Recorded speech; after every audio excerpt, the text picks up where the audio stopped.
work together for good to them that love God, to them who are called according to his purpose. So God brought you to a place where you could feel and resonate with what we, the common people, usually go through on a day-to-day basis.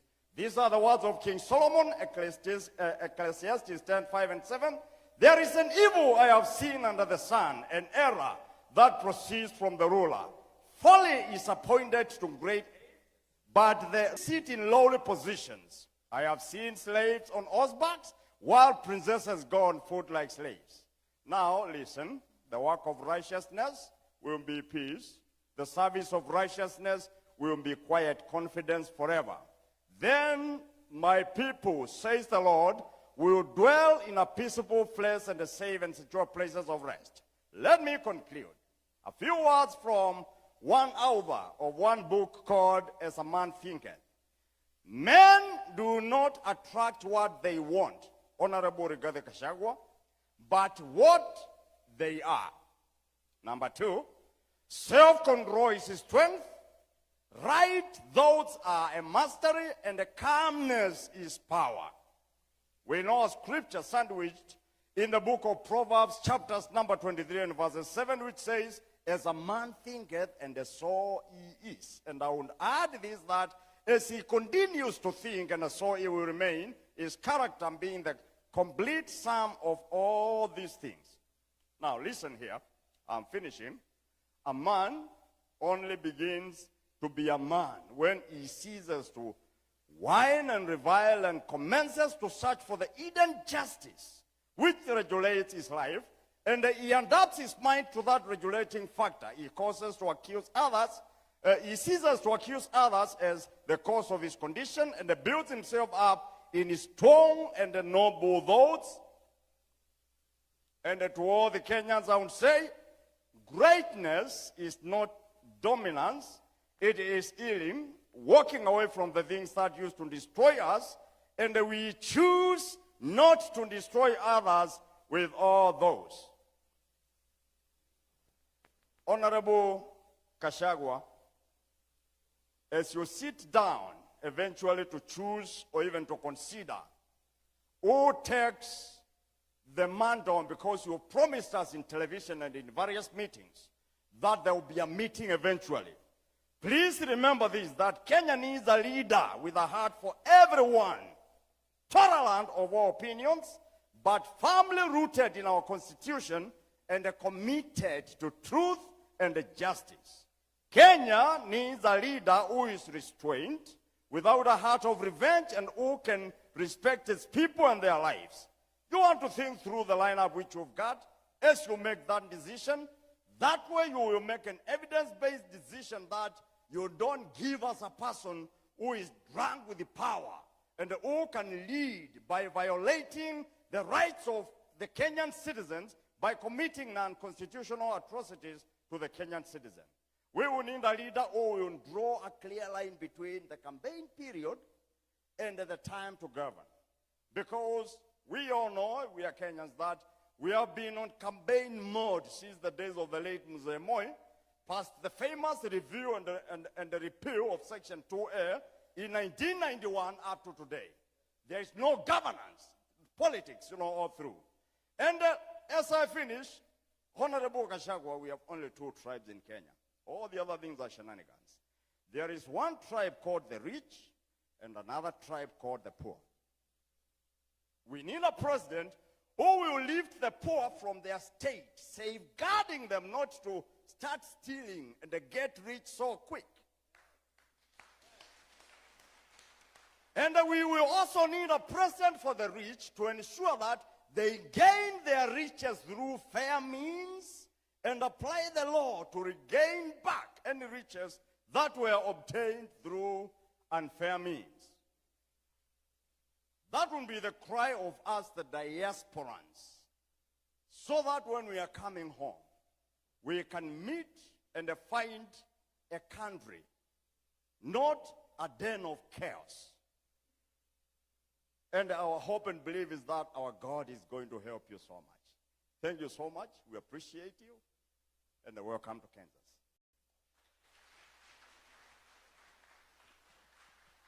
That cousin is from Boni. Is from where? Boni wanasemaje? Harambe. Harambe. DCP? DCP?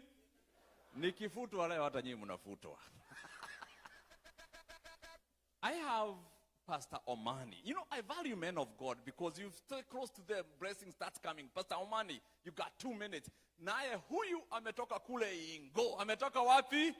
Ingo. Kakamega. You know, no. What he did, he went and got a Kikuyu lady from where? Lemuru. And I went there and got one from Kakamega. Si ndio hiyo?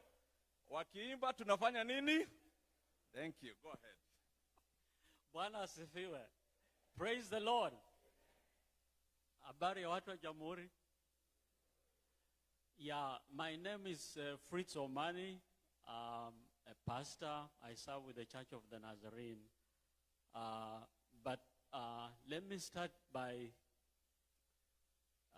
saying the second Deputy President of Kenya, you've done us proud, and your lovely wife, Pastor Dorcas.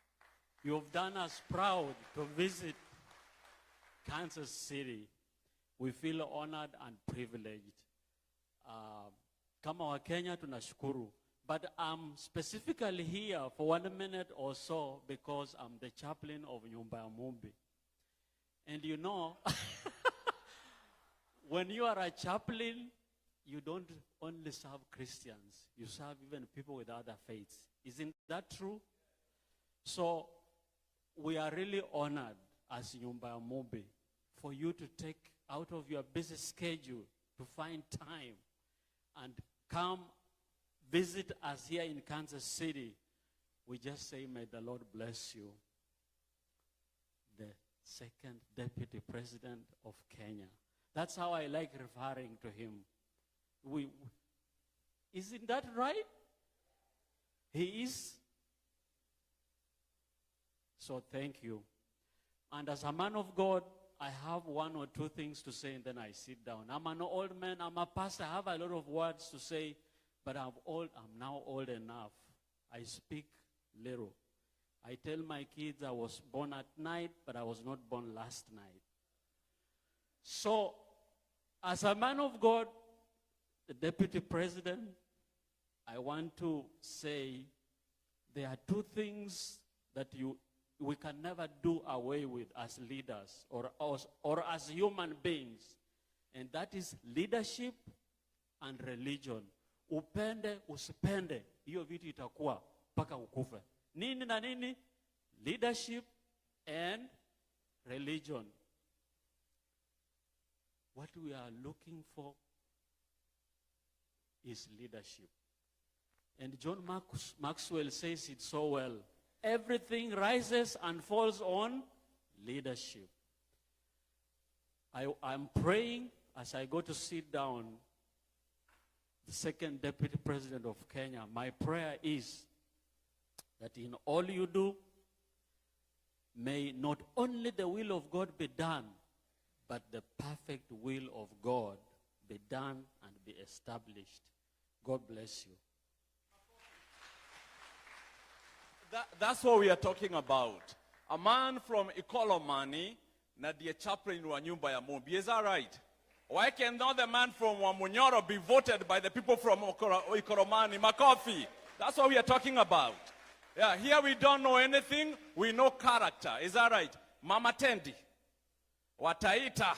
Walisema waache Wakikuyu wafike huko, wakifika watafanya nini? Wataita. Mama Tendi makofi. Tusimame kidogo, everybody be on your feet. Tuchape ile wimbo unajua ninapenda tunapoimba. Because some Sisoro is coming, wacha tuimbe wimbo ya biguni sababu hatujui ile Sisoro watareta.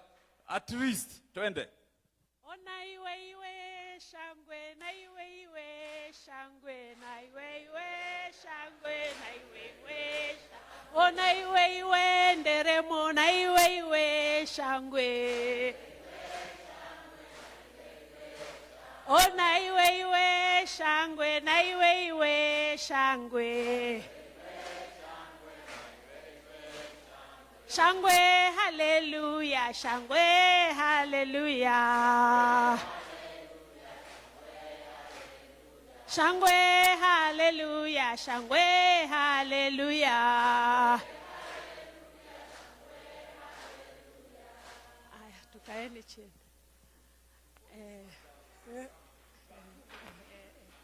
I have 2 minutes and I'll be quick. You know, when I heard Mr. Gachagua was coming with Dorcas, I said, I have to be there. I have to congratulate Mr. Gachagua for what he's doing, telling us what is happening in the government and whatever he does. But more so, I wanted to come to congratulate my friend Dorcas. I call her my friend, although we have not met before, because I watch what she does. And she does some very important work. She's gone to every county taking care of wajane wenye wanazao wamekufa na watoto wenye hawana wazazi. Wanaitwa mayatima. And that is very important. That's what God wants us to do. And also I've seen her YouTube talking to kids, you know, in college, because, you know, kids have gone haywire, you know, they are getting lost. And I really felt it, you know, that she has taken her time to bring the generation that is coming before us and to talk to them and to tell them, you know, the way forward. So as you are here, Mheshimiwa, I would also call on you, maybe you can make a forum like that here, you know, so that we are just not doing politics. We are looking after our young ones as well, and we are advising them. And I really did like, you know, your talk with the university students. It was really, really wonderful. Yeah, and Mr. Gachagua, you have a wonderful woman. And, you know, the country has not gone into any chaos because of people like her, people who pray in truth. And, you know, and they mean what they say. You know, they are not acting up. They are just really people of God. Amen. Thank you. Pastor Dorcas, Mama Teddy, she's from Taita. We went to school together. If you go to her house, you find there people, you know, people like Moroks. How many people know Moroks? If you know Moroks, say DCP. Yani unakuta watu kama Moroks wako huko, watu wa kabila zote, tuko huko taking care of the boy child. So plan and we got it. Na ametoka Taita na anasema One time. yes. Thank you so much. Hii mambo ya ukabila tunasikia Kenya. Hapa US tuko one time. DCP Cicero. You got 6 minutes. Oyo ru kure gututwara no ngai yowe. No to kuina. Kana tiguo. Mahende meke atia. Sam Cicero. Let's go. Yeah, 6 minutes. Thank you so much. My name is Sam Cicero. I know we have those journeys to heaven. Now we come back to earth to solve these problems. Now, for me, I have never met Honorable Gachagua. I have never met Honorable Dorcas, but we are meeting through art. And I know I have 6 minutes. I have 2 seconds to say this. I watched Gachagua talk about he's a student of literature, history, and art. I am too.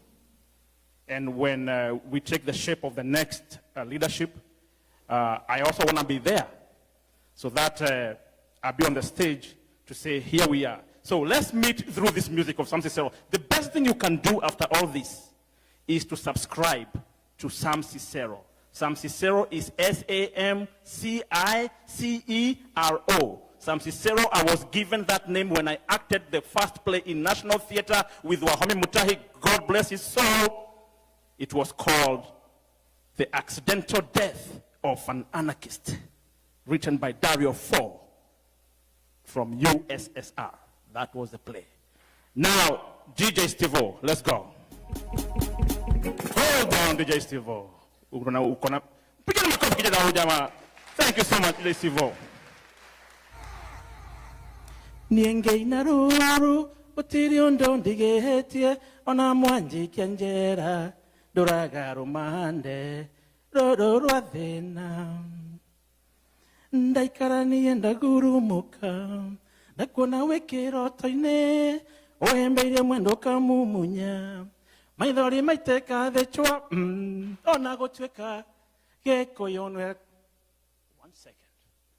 ona gutuika gikuyu nyeki ya nja ndikirikaga uyu witu mwendo korekano meruke nituongerere tumahi nae gwikie gacumbi na nie ngoroge hanini uwendo kimeruke.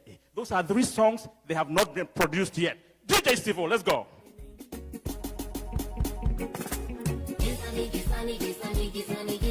Gizani, gizani, gizani, gizani, gizani, gizani, gizani, gizani, gizani, gizani, gizani, gizani, gizani, gizani, gizani. Maajabu haya tunatenda, maajabu haya tusikia, maajabu haya tunaona, maajabu hale hatuoni. Haramu bei ya kila mahali, wangwana hasi, tumezini zizini, mwilini zizini, ukweli siyo katuli mwali papola usiku kucha. Wajifanya sote tabasamu, mavazi kamili dhamani siwezi, uongo kuzidi mafuriko, kuja pomoni kwa haramu, vidoda vya vuja damu hasara, hasira nayo moyoni. Ateva urui mmoja mesha amwena magonia togwetatea na ninge twathurire mwatanuka mugaturia ndanuko timashindano nemane matharau togwekatea itwatheria. Yes, let's go. One time anthem.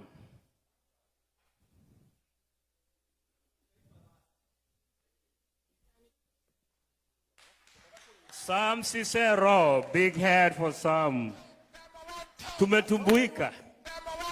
Did we have fun? Tumetumbuika. All right. Mheshimiwa Rigathi Gachagua, as you can see, Kansas. Kumejaa makuzo, kumejaa mabrother, my sisters, in-laws. We actually even have neighbors. That's how deep we are, Your Excellency. Hi, cousins. I need a little more energy. Hi, cousins. Hi, sisters. Wapi? Hi, in-laws. In-laws mpo. All right. Great. Again, it's a spiced up evening because we are very blessed to have a fighter with us today. Your Excellency, it's a democracy dies in the dark. It's an old saying out here. One who amplifies issues that are important to the people needs celebration. One who points out to issues of international human rights. One who's keen to point to issues of good education, good health, really does need celebrating. It's not every day that you get a fighter for the people. Your Excellency, karibu sana mji wa Kansas. Tumefurahi hatujafurahi? Tumefurahi hatujafurahi? Harambee! Harambee! All right. Today is really not even my day. Ni siku ya makuso. Right now, tunaenda Gusilad. We're bringing a man from Nyamira County. I believe kwao ni Nyansiongo, Nyamira County, ataniambia. Our good brother, Nemuel Osinde. Karibu, bwana wa moto.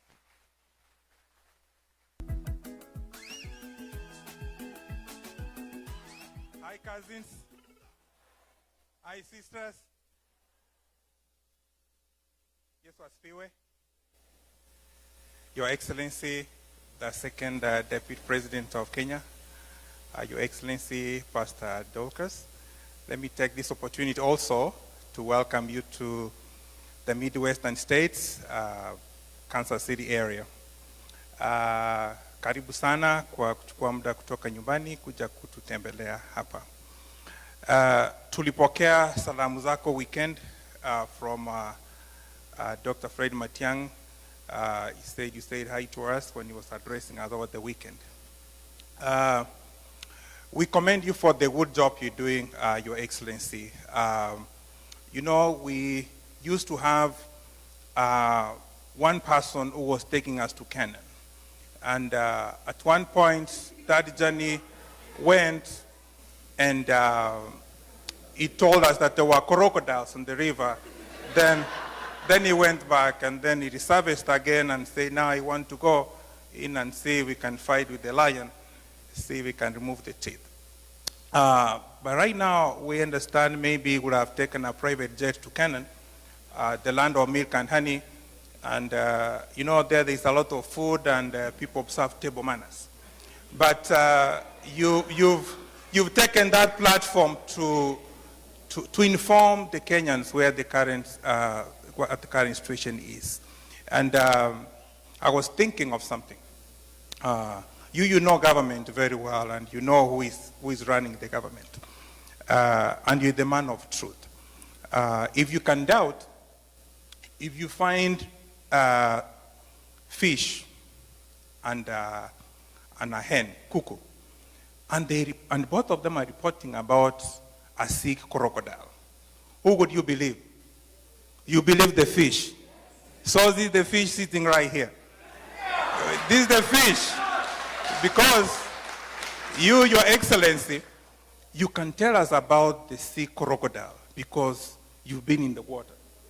You're telling us the truth. But this is what is important, though. You're working with a very good group of people right now in the United Opposition.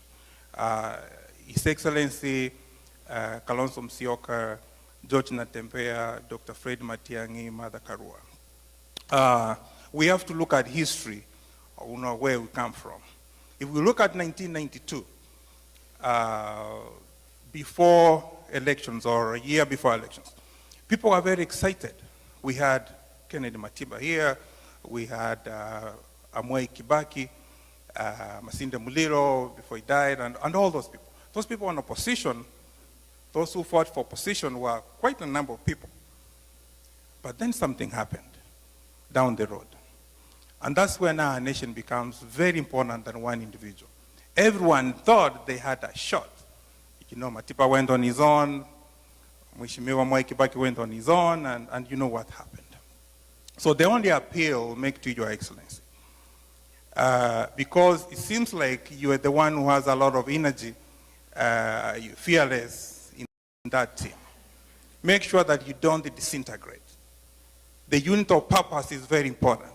And once this unit of purpose, the enemy goes on attack, he'll try to pull one person, and you know very well who you're fighting.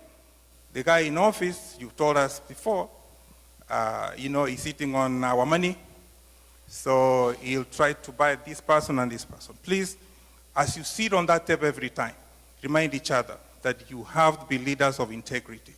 Now, our hope as Kenyans is on you. Now you're the captain, you're team leader. So as you go around the nation, talking to cousins, talking to in-laws, tell your team that you have to be united. You don't have to give us all your cards on the table. There are things we don't need to know, but you guys on the table need to know.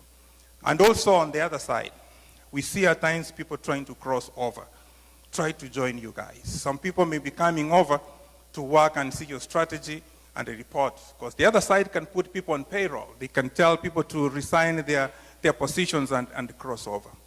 So another thing, Your Excellency, here at the diaspora, umeona tuko organized, tuko kazi zetu, tunafanya kazi, tunatuma pesa nyumbani. Tumeshikilia ile economy vizuri. Mara nyingi tunaona politicians come over here when they're nearing elections, you know, we give the money. We need to vote. We need to vote. Most of these people here have adult children. They're people we've lived in this community together like James. We're raising adults who are over 18 who can get an ID, who can vote. But now in the United States, we have 3 centers. We have a center in Washington, a center in New York, and California. So you see how far this place is traveling from this place to this place. So when you go back home, the MPs you sit with, the people who have influence, we need to work on us voting. Yes, we give money, but we also have to exercise our constitutional right to pick who the leader is going to be. So, mwisho, this is the last point I'm going to make. You know, when all said and done and you win and you are in office, let's not trouble Kenyans about this thing of being in government. All what Kenyans needs to be is to be taxpayers. They're paying taxes, so it's you to look at your manifesto and work for the Kenyans. Hata kuna wabunge wengine wanakuja wanadanganya watu that, oh, sisi tukae serikali. The government has 3 branches: the executive, the judiciary, and the legislature. Already a member of parliament is in government. They can influence, they can even impeach a president. So hao watu wako na budget. So wakienda huko Ikuru, wanapewa pesa ingine, ile pesa wanapewa kwa budget yao, wanafanyia mambo yao. So anyway, those are the things you keep on working with your team, and we're praying for you. And the pole sana Pastor Dolka. Unajua, wale vijana nyumbani saa zingine wanaongeanga mambo kufurahisha wale. Lakini we like, you acted like Jesus on the cross when people were throwing stones, and you know, huyu ni nani sasa kwa msalaba? Yeye akasema tu wasamee, they don't know what they do. Keep on praying for them. Yeah. Others, thank you very much. Welcome. All right. Thank you so much, our brother, Mr. Normwell. Sasa tupande mulima. Jerry Wakinovia, tafadhali karibu.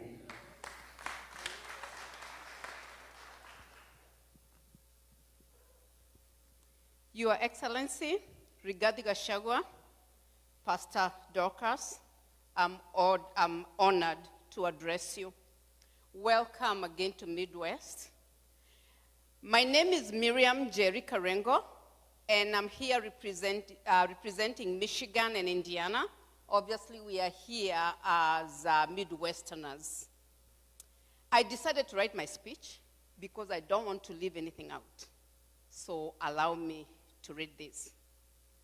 Your Excellency, the second Deputy President, I stand here today as a believer in your leadership and the promise it holds for our nation. I speak not only as a Kenyan in the diaspora, but also as one who believes in your cause, your courage, and your conviction. First, allow me to thank you on behalf of many of us here for the fearless way you have kept this administration in check. Your voice has not only brought accountability, but renewed hope to a nation that was beginning to lose its sense of truth. Kenyans can now read between the lines because of your boldness. Please don't stop. Your predicament, a blessing in disguise. Many of us were moved to tears, not out of pity, but because it brought something back to life, our faith.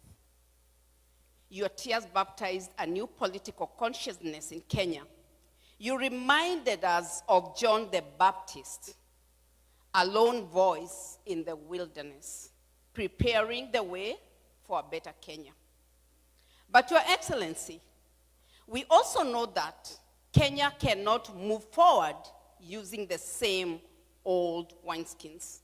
The cycle of recycled politicians has held us back for too long. Come 2027, if God grants you the platform, we urge you, open the doors to young, vibrant, and untainted minds.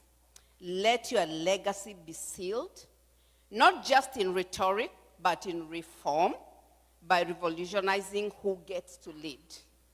Allow me to speak now on behalf of the Kenyan in diaspora. There are thousands of us, skilled, exposed, and ready.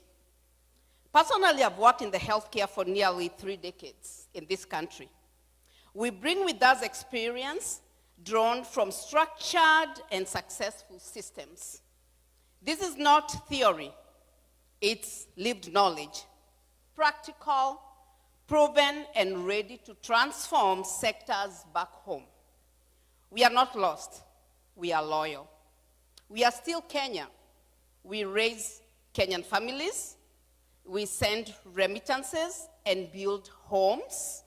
All we ask is, let us be heard. Let us serve.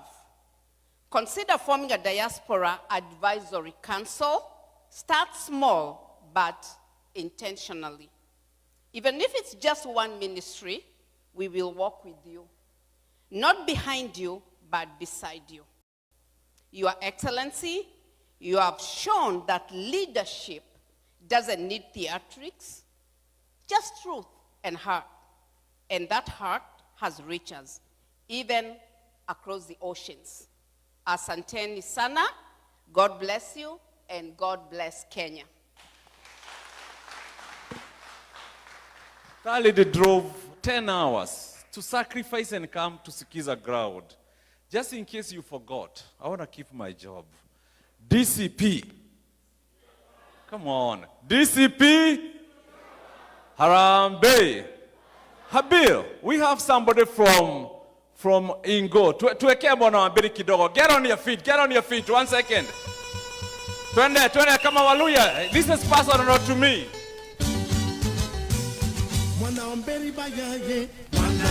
Bayaye, Manamberi Nisiahwe, Manamberi Bayaye, Manamberi Bayaye go, Manamberi Nisiahwe, Manamberi Bayaye, Manamberi Bayaye go, Manamberi Nisiahwe, Manamberi Bayaye go, Manamberi Nisiahwe, Bayaye, Manamberi Bayaye go, Manamberi Nisiahwe. Manamberi Nisiahwe, Beri Bayaye, Bayaye go, Manamberi Nisiahwe, Bayaye, Manamberi Bayaye go, Manamberi Nisiahwe, Manamberi Bayaye, Manamberi Nisiahwe,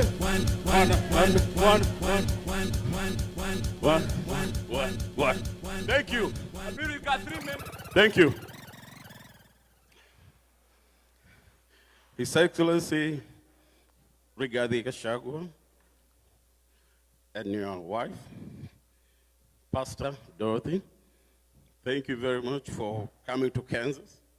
We're so happy to see you. I've been here for 28 years, and I've had so many friends from Joroge, James over there, Karaoke, friends from all tribes, Luya, Luo, Kalenjin, Kikuyu, and we've helped each other so much. So when you came to Kansas, we were so happy. Welcome to Kansas, and we thank you for your fearless attitude, keeping the government in Kenya in check, and we'll continue to support you in everything that you do. And 2027 is your year. Harambe! DCP! DCP! Thank you. Makofi kwake. Our last speaker, so that we can change the gear a little bit, is going to be Otieno. Semeni Otieno. Otieno. Nani munasema, sisi tuko sawa. Tuko nini? Otieno. I had given you 5 minutes, but Otieno is a journalist and also a medic. He's a doctor, actually, so we're going to give him only 3 minutes. To them, actually, I have changed 2.5 minutes. He's my good friend. Thank you. 3 minutes, my brother, please.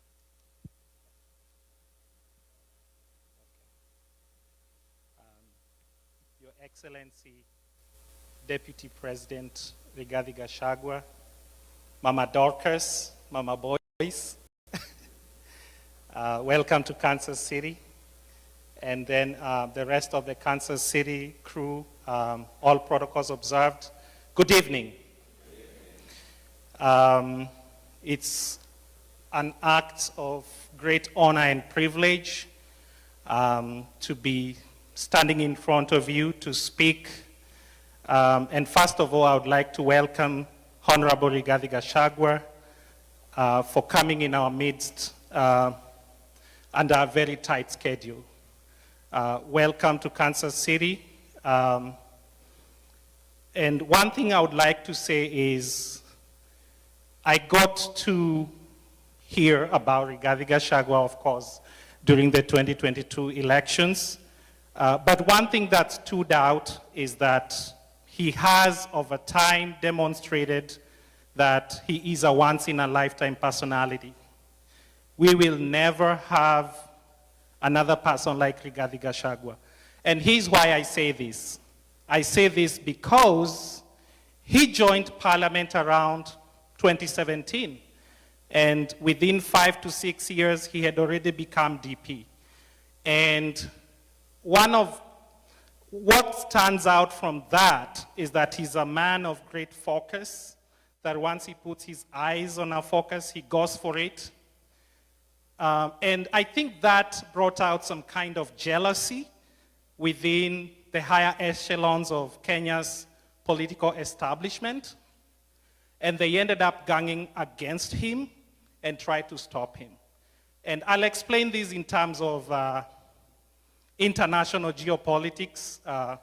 You all know that within the great games of power around the world, whenever a nation is emerging to develop a nuclear weapon, all the great powers will come up and try to stop that person from acquiring the nuclear weapon. And here's why. Because once you acquire a nuclear weapon, you're almost untouchable.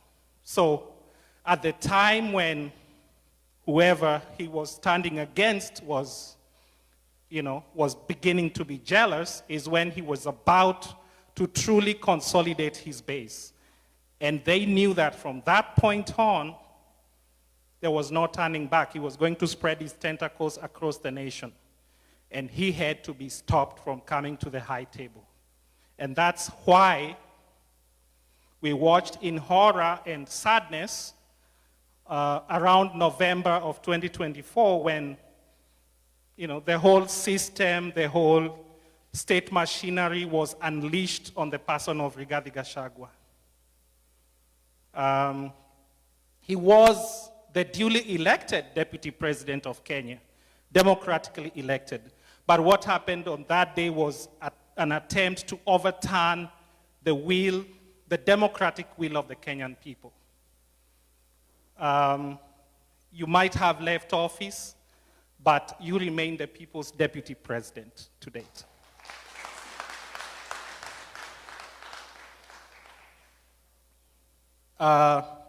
Another thing I would like to say is I got to know about Kasongo probably when I was about 14 years old. And I will tell you, among my type of leaders, right from the age of 14, I was a very avid reader of the newspaper. I knew he was like in the same WhatsApp group like Macto or Nicholas B. Watt. What you're seeing today is a clear demonstration of what a Nicholas B. Watt president would have looked like. And who among you would have voted for Nicholas B. Watt? Nobody, right? That's exactly, whatever you are seeing right now is exactly a continuation of what would have become of a nuclear B. Watt presidency. Another thing I would like to debunk is this myth, a state-orchestrated propaganda machinery that is out to paint the person of Rigathi Gachagua as a tribalist. He is not. And I will explain to you what's happening. So Rigathi Gachagua rose to the high echelons very quickly. I mean, from just being a mere member of parliament for Madeira, then very quickly becomes deputy president. These people did not know what to do. But then, at that level of political operation, the greatest priority is to consolidate your base. Raila Odinga did it around 1997, when Raila first ran for president and emerged a distant third, he emerged with about 700,000 votes. And that was about consolidating his base. And around that time, if you can remember, he was involved in running battles with people like James Orengo at that time. You know, and most of that theater of operation was in Nyanza. So, and then let's think about the person of Kasongo. Kasongo came into national prominence when he was in ODM. And how he emerged as the kingpin in his region was to proclaim that Kalenjins were being kicked out of Mau Forest. A very, you know, like you're trying to preserve the Mau Forest, which feeds water into Lake Victoria, but here is somebody saying that my community is being targeted. And then he said a bunch of ethnic things. Tribalism, speaking your own mother tongue is not a bad thing. It becomes bad if it leads to the burning of, or poisoning, carbon monoxide poisoning of humanity inside a church. It becomes bad. It becomes evil if you're going to be found liable by a court of law for looting 100 acres of Adrian Muteshi. Okay? If you guys follow news, you know what I'm talking about. At the height of 2007 clashes, you know, somebody went and grabbed Adrian Muteshi's land. A court ruling is on record about that.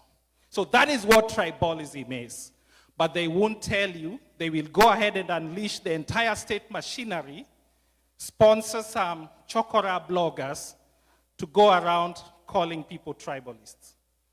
But we know what exactly is going on.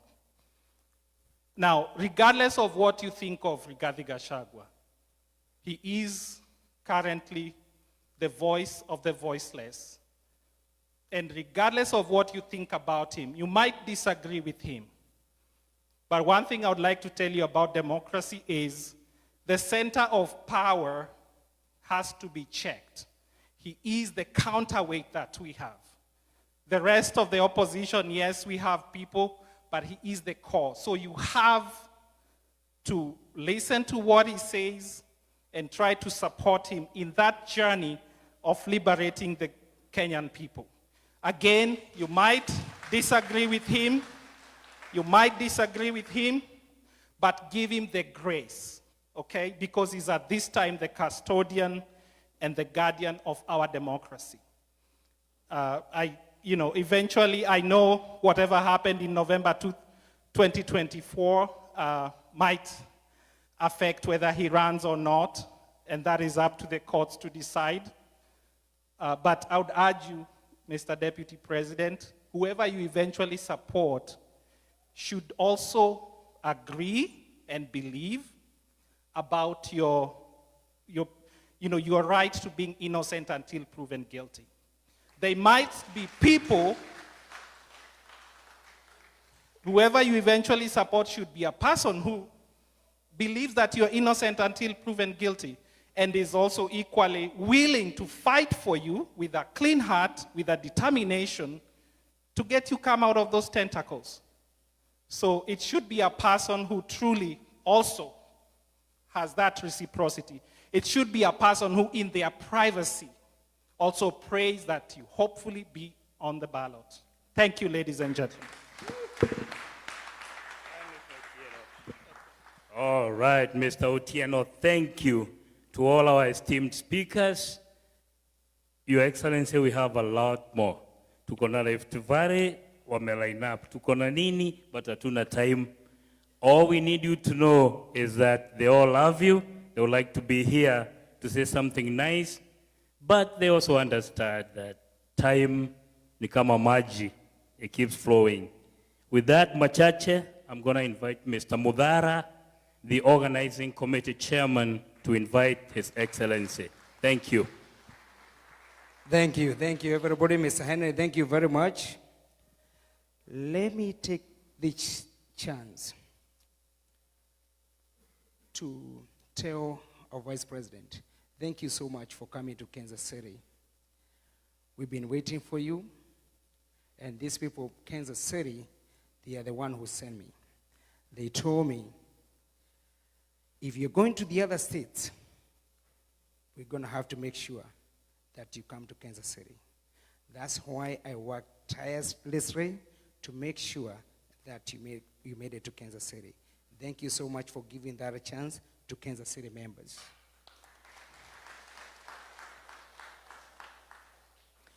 Actually, if you guys have been to the airport from last night, you guys have missed something.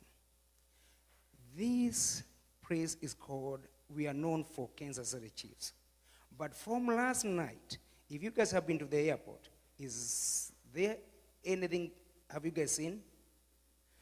All the billboards, they changed. They said, skis a ground.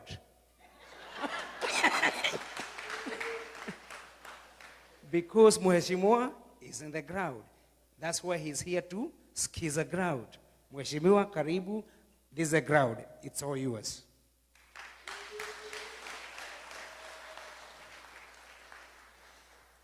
The other thing I want to say on behalf of these people, the reason they are here, because they follow what you are doing in Kenya. And through your media, they are able to follow every single step, or every tour that you are making there in Kenya. We have seen the difficulties, the challenges, and everything that you have done to liberate our country. Thank you so much for what you have done, and that's why these people, they are here to see you and to support your move to liberate our country from Kasongo.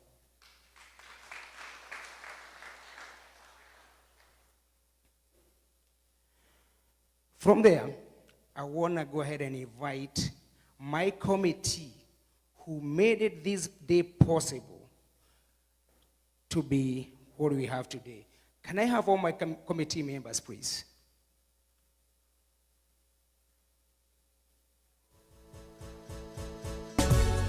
Okay. Your Excellency, this group you see here, they are very strong and committed. I can say committed even 10 times because I have seen their commitment for the move that we have done to make possible for you to be here in Kansas City. They are very strong. And the reason I'm saying this, and I want today, I'm going to be a truthful man. These guys, the first time we were trying to organize with your committee that you're gonna come to Kansas City, and there was a little bit hiccups about making it to Kansas City. They told me, we did not send you there to go give us a negative report. They told me, go back there, make sure we're gonna fly him back to where he is. Thank you so much, Mheshimiwa, you made it. Otherwise, hawangeniwachilia, wangenirarua vibaya. Thank you so much.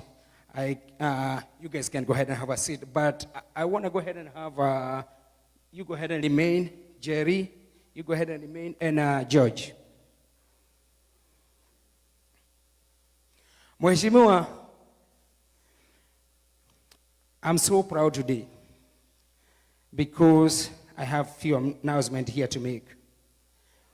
With my committee, we have one of our own, George Munyi, DCP. He won a vie for MP Kiharo constituency. Uko na jambo la kusema? Asante. Harambee! Harambee! My name is Munyi Karaoke. Munyi is a rhino. In Kenya, we have the big five. So Munyi, the rhino, is one of the big five. So I vied in 2017, I never made it. The guy who is sitting right now is kind of wavering. We are still waiting for, whatever he says. Our people in Murang'a, Your Excellency, we need a lot of help. Why? Because our people, they are all saying one time, But our leaders, some kind of way, they are kind of wavering. Now, and we don't want them to waver. We want them to listen to the people. If they don't listen to the people, God in his own way is going to raise some other people like Munyiwa Karaoke. We are going to lead our people to where they say, Harabe. Thank you. Thank you, Munyi. Thank you. Your Excellency, I got a guy here to recognize. Mr. Kashwiri, I think since you walked to state, this guy, I don't want to say that he's been training you, but every single state that you have been, this guy, he's been there. So I can go ahead and say, this is your diehard. He's a DCP diehard. Na ukiwa na kanyumba pale wa Munyoro pale nyuma, I want you to help me. I cannot tame this guy. I don't know where to put him. Kama uko na kanyumba kule wa Munyoro, please, chukua huyu jamaa upeleka huko wa Munyoro, akae huko aniwachelie. Thank you. The other person I want to go ahead and recognize is Jerry. Let me tell you guys, this lady, she's a lock. She drove 10 hours from Michigan all the way to Kansas City to come welcome our Deputy Vice President. Can you give a hand? Thank you very much, Jerry. You guys can go ahead and have a seat. Mheshimiwa, the push these guys they gave me to make sure that you make it to Kansas City, if they can go ahead and give you that push to you, I'm pretty sure we're going to go far. And as a reader, they say they are all behind me, and we're going to do our best to make sure whatever you want us to work with you, we're going to make it over there. Thank you. Harabe! Harabe! Now is my duty to go ahead and invite our Deputy President, Rigathi Gachagua.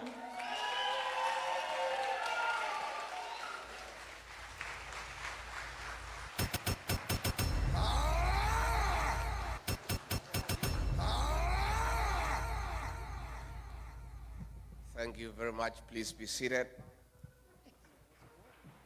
The chairperson, the organizing committee, the great people of Midwest, fellow Kenyans, God is good. And all the time. Nisalimieni kwa hewa. Bwana Yesu asifiwe. Bwana Yesu asifiwe tena. Hi, cousins. Hi, cousins. Cousins, hi. Hi, bros. Hi, sis. Hi, bro. Hi, shemeji. Hi, neighbors. Midwest, hi. Midwest, hoi. Asanteni sana. Thank you very much. Let me take this opportunity on behalf of my wife, Pastor Dorcas, and I, and our small delegation, say how delighted we are since our arrival to this great city of Kansas and this region for the very warm welcome all the way from the airport, all the way to the residence where we are staying. We had some dinner last night. This morning we went to President Truman's library and memorial, and it's been awesome. Even as we arrived for this town hall engagement, we want to thank you for the warm welcome. I must tell you from the bottom of my heart that we feel very loved and appreciated. In fact, we are feeling spoiled. You know, sisi tumezoea kukibiswa nyumbani na kasongo na tiagas. So when we have wonderful people around us, full of smiles, loving us, appreciating us, we are feeling on top of the world. I wish I had more time here. Unfortunately, I have to leave early in the morning. But I'll be back.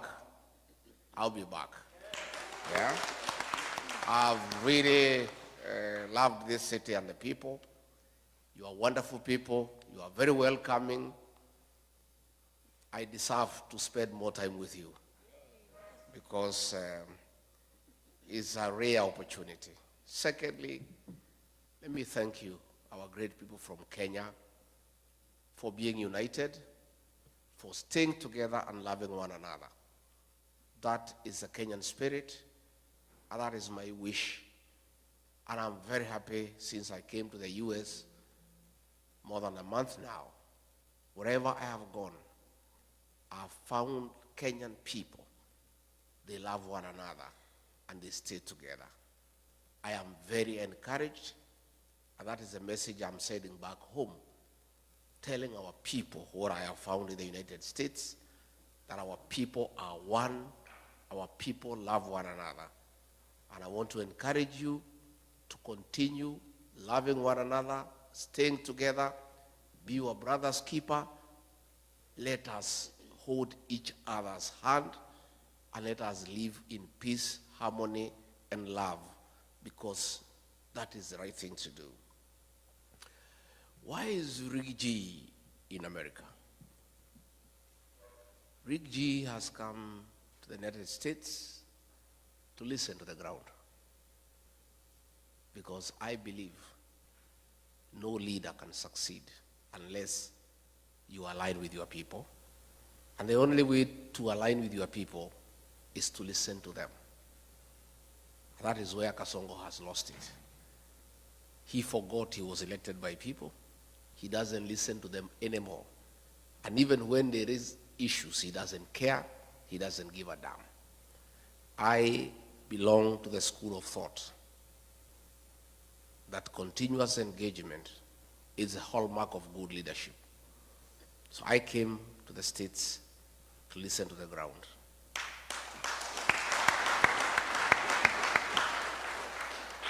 Hapa Midwest munasemaje? Wata. Ati munasemaje? Wata. Hapa ndio munasema? Yes. Kasongo ni one term? Mumeamua? Museme na sauti kubwa asikie akiwa nyumbani. Ati munasemaje? Thank you very much. I've come because the people who live in the United States are part of Kenya. And they, like other Kenyans, care about home. And more than anybody else, the people living here are troubled by what is happening at home. They are anxious, they are fearful, they are worried. And I came so that I brief you as to what is going on back home. And I tell you the few ideas that we have of what we need to do. And I plead with you to walk with us in that journey, to liberate our country, to restore our dignity, to restore our country, and to make sure that we have a beautiful country that we call home. Because at the end of it all, east or west, I have no doubt in my mind that all of you in this hall and all of the Kenyan people across the United States and elsewhere have a plan one day to go back home. Is that true? And you want to go to a home that preferably better than where you are. So it is your concern, it is your prayer that home works, systems work, there is a peaceful environment to do business, there is security, there is healthcare, there is education, so that when your days come and you need to come back home, you can leave your children here continuing with your investments and retire back home to a very peaceful retirement, and that is what all of you would wish. I am aware sufficiently that you know what is going on at home, because you people do a lot of work back home by supporting families. And therefore, on a daily basis, you are in conversation with people back home, and you, like all of us, are concerned about what is going on at home. And before I go into serious things, on a light note, cousin Omari, ako wapi Omari? Amanda. Where is Omari, the guy who is married in Lemuru? Omari? Omani. Where is he, the guy who is married in Lemuru? So when you see him, you tell him,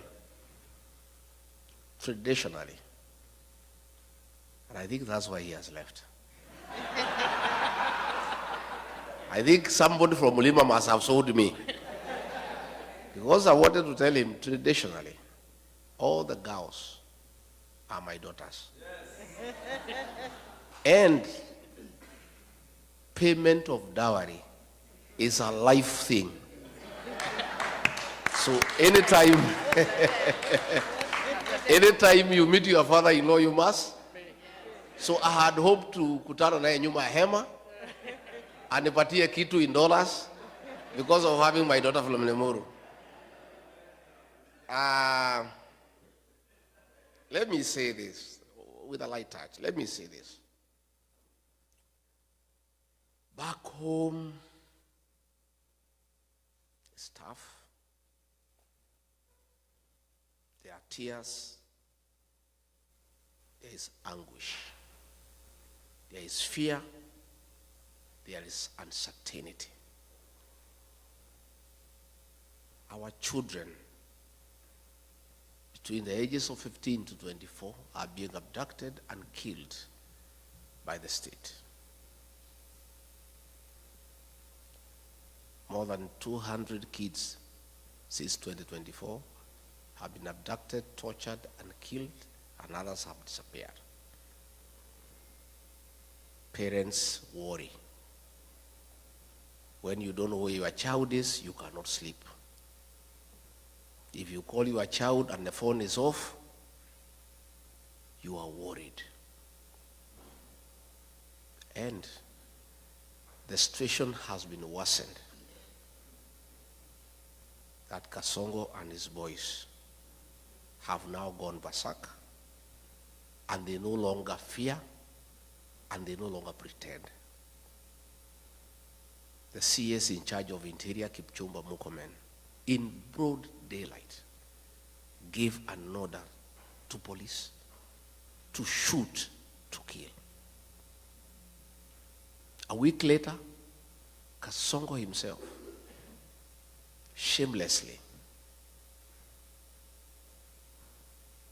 in total impunity and total disregard of the Bible teaching that thou shalt not kill, in total violation of the Kenyan Constitution, publicly announced that our children should be shot in the leg. The chairman of the National Assembly Committee on Defense and Foreign Relations, Nelson Koech, corrected Kasongo very angrily that the kids should not be shot in the leg, they should be shot in the head. That is the situation we face as a country, where in total disregard of the Constitution, against biblical teachings, a president of a country elected by the people has the audacity to give orders for the extermination of our children.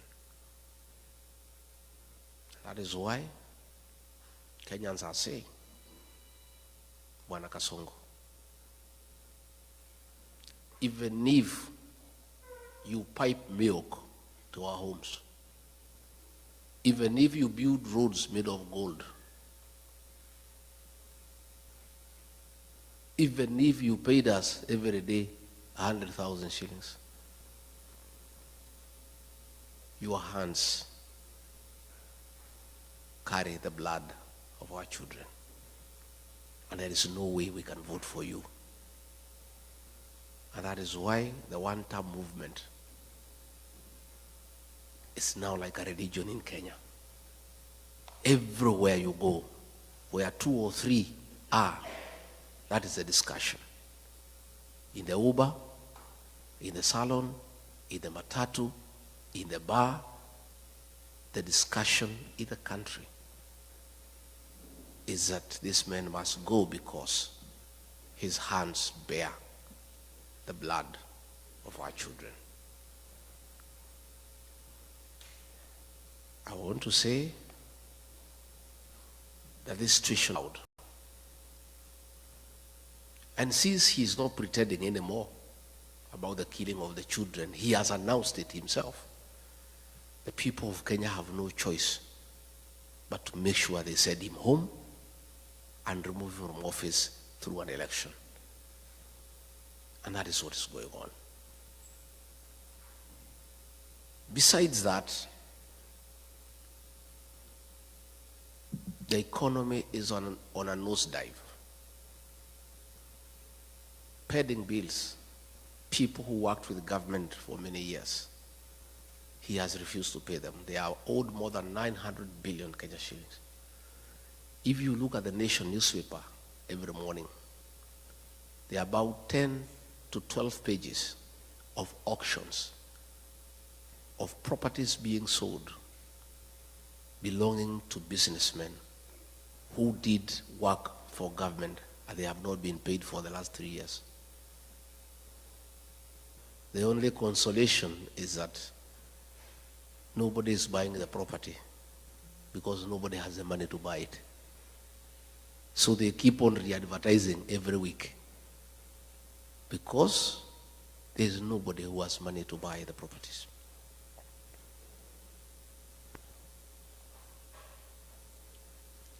William Ruto found a working education system.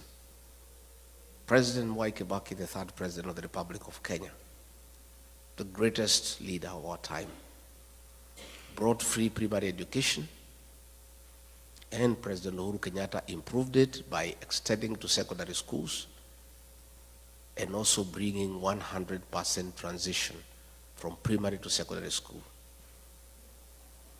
He found a working university financing model and a help, a working system most of you went through, including I, that he put it aside and brought something that is not working. As we speak, many university students are at home. They cannot access university education. Most principals of secondary schools and head teachers of primary schools are living in fear and in hiding because of being auctioned. The schools are being auctioned because they have not paid suppliers, because money meant for capitation has not been provided by government. So the education system is facing near collapse. The health system, and you people here in America know how important and critical a working health system means to our people. He found a system called NHIF that was struggling but working, that needed improvement. The people at NHIF had come up with a program that needed 800 million Kenya shillings to reform it and make it workable and compliant with the present times. Kasongo came and discarded that system and brought something called SHA and SHIF at a cost of 104 billion Kenya shillings, money that he's stealing with his cronies. And despite stealing all that money, the system is not working. And you people know that because you have parents back at home. You know when they go to hospital, they cannot get their bills paid by insurance. Again, that is something that he has destroyed. He came up with something called the housing levy, ostensibly to construct affordable houses for the people of Kenya. It is not the work of government all over the world to construct houses. Governments put up roads, water, electricity, drainage, sewage. It is the work of the private sector to construct houses. But he has put it by force because he has business interest in company with some Asians to supply cement, steel, and iron sheets. So the whole affordable housing scheme is about corruption. It's about conflict of interest. Again, you find in agriculture, all the sugar factories have been sold to Asians in partnership with Kasongo. Last week, despite us having rice in Moya and Ahero that has not been bought, that is in the stores, he has authorized the importation of 5,000 metric tons of rice, duty-free, that will come and kill the rice farmer in Moya and Ahero. So you find, because of state capture, the president is in business in every sector. He is competing with every other businessman. And because of his advantage as president, he has killed all other business people. He's doing all the businesses in Kenya. I remember when we came into office, there's something called eCitizen. It was an app that was being operated by some private people and doing some little work for government. And when he came, he brought a lot of issues saying it is wrong for anybody in the private sector to collect money on behalf of government. And he said the Ministry of ICT must take up eCitizen. Little did I know he wanted the owners of eCitizen to come into the open. So when they came, he negotiated with them, took 80% of the business and said they should continue, and ordered all government services to be onboarded through eCitizen. Out of every 5 shillings that is paid through eCitizen, he pockets 3. That is not enough.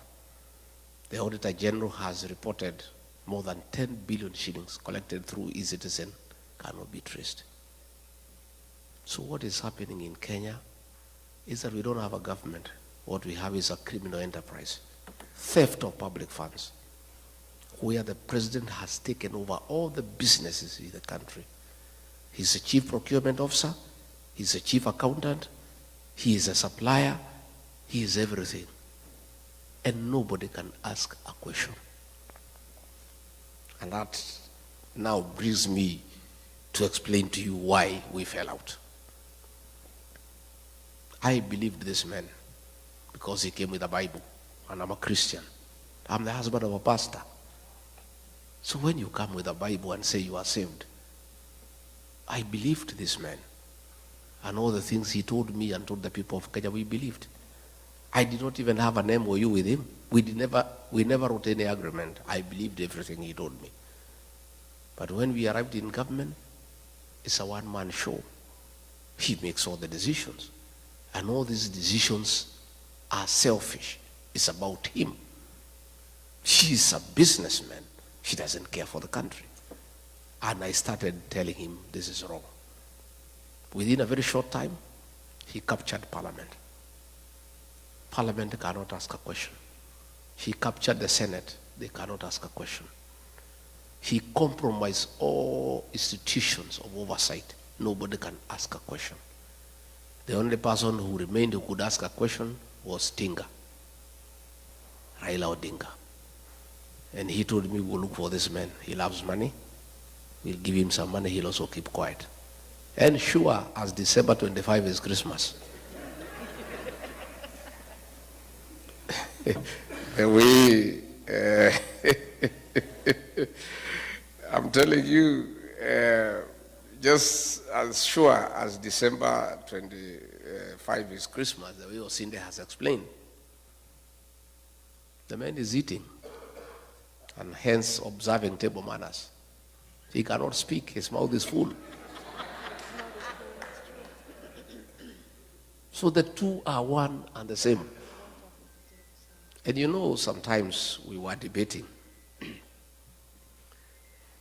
Okay, William Ruto is a great mistake. It's a mistake we have to live with.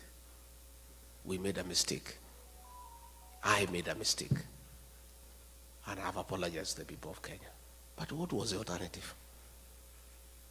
Had we elected Raila Odinga, the same thing would have happened. The two would have crossed ranks. They start eating together the way they are doing today. So we are just saying Kenya was presented with two unpleasant choices. There were two hyenas, but they were different. One without teeth and one with teeth. And I think to a certain extent, President Uhuru Kenyatta was right. Probably we should have gone for the hyena without teeth because it will not finish us in one day. Yeah? Si ingetukula pole pole. Sasa, mimi, Rigathi Gachagua, decided to go for the hyena with the teeth. And it started with me. So somebody was telling me, much as I sympathize with you, nafikiri ni sawa, hii fisi iko na meno ilianza na wewe. Ndio sasa ikujie si? So yesterday I heard David Morales saying that Jubilee can support Raila Odinga if they abandon William Ruto. Raila Odinga and William Ruto are birds of the same feather. None of them is an alternative. We must get rid of the two because they are Kenya's problem.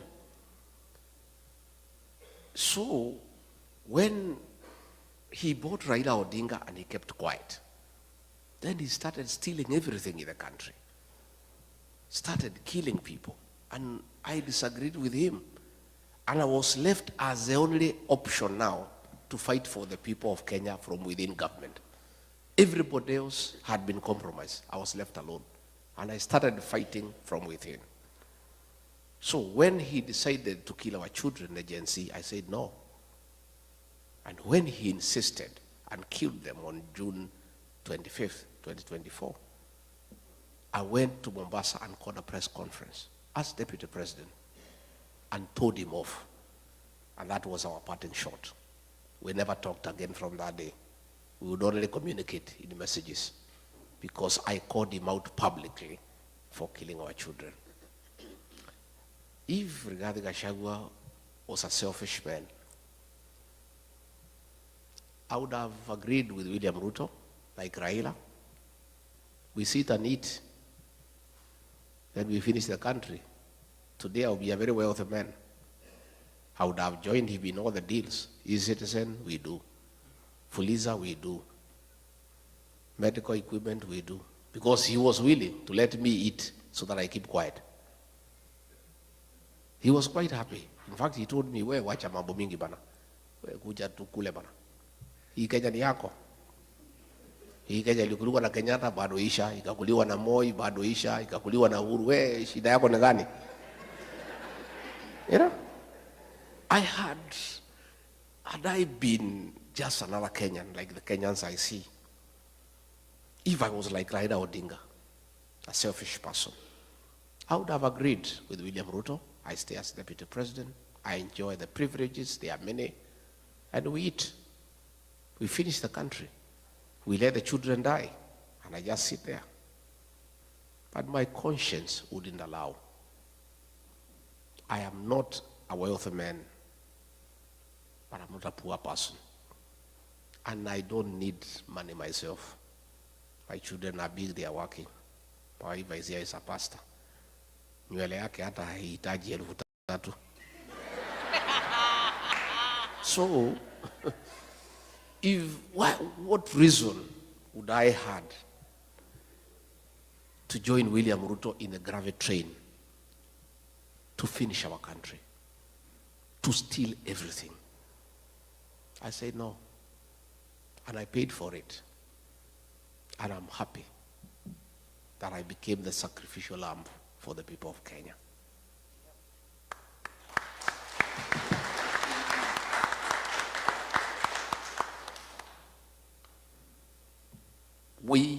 fix our country. And I want you to be comfortable in the knowledge that the darkest hour is just before dawn. Our dawn is coming. The mood in the country, people of Kenya have made a decision. And nothing can change that decision. In fact, it's only that it's far away. Ni mbali sana. 2 years is a long time. But we don't have a choice because we are democracy and we don't want change through unconstitutional means. We want change through the ballot. So what we are asking is Kenyans to persevere, to be resilient, to be patient, and we'll make the change at the right time. I was worried before I came here that the level of impunity by the president is becoming dangerous because people are being killed every day. When we had Sabasaba, the government hired criminals to burn shops, to destroy property under police supervision. Policemen were shooting people without caring. Young children were killed, and the president did not care because there is nobody to ask him any question. And even when we complain, he doesn't care. I am very encouraged that through your efforts, the day before yesterday, the chairman of the Senate Foreign Relations Committee, Senator James Rich, tabled a bill in the House calling for a review of the status of Kenya as a non-NATO ally for several reasons. Among them, that William Ruto is working with the terrorist groups, most notably RSF of Sudan, where he is in gold business with Hemeti, and where Kenya supplies arms to go and kill children and women in Sudan. The Americans have complained that he has also been doing business with Al-Shabaab. The Americans have called for investigations on abductions, extrajudicial killings, use of police to attack civilians, and other violation of human rights. And within 90 days, an investigation will begin and a report to be made within 180 days. And there is real panic in Nairobi. I saw William Ruto today fumbling with words, trying to explain himself, but trying to digress from the real issues. He was saying that the Americans have a problem with him because he is having a relationship with China. And he is having a relationship with China because it's good for the country. But he's running away from the real issues. And because he follows me wherever I am, it is good for me to tell him why the Americans have a problem. Not just the Americans, the people of Kenya. The Americans have just heard the cry of the Kenyan people, and they are raising issues. William Ruto, aka Kasongo, please, the Americans want to have an investigation to unearth your business dealings with Hemeti of RSF in Sudan, where you are doing gold business, and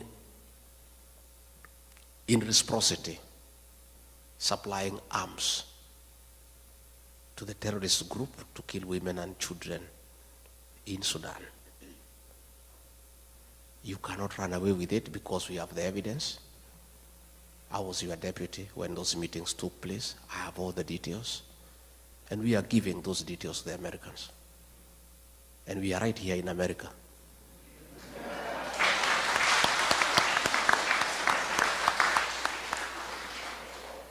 And much as you think we are stupid, don't just think we are just here, just moving around. We are also here to put the Kenyan case to the American government and to Congress and to the Senate.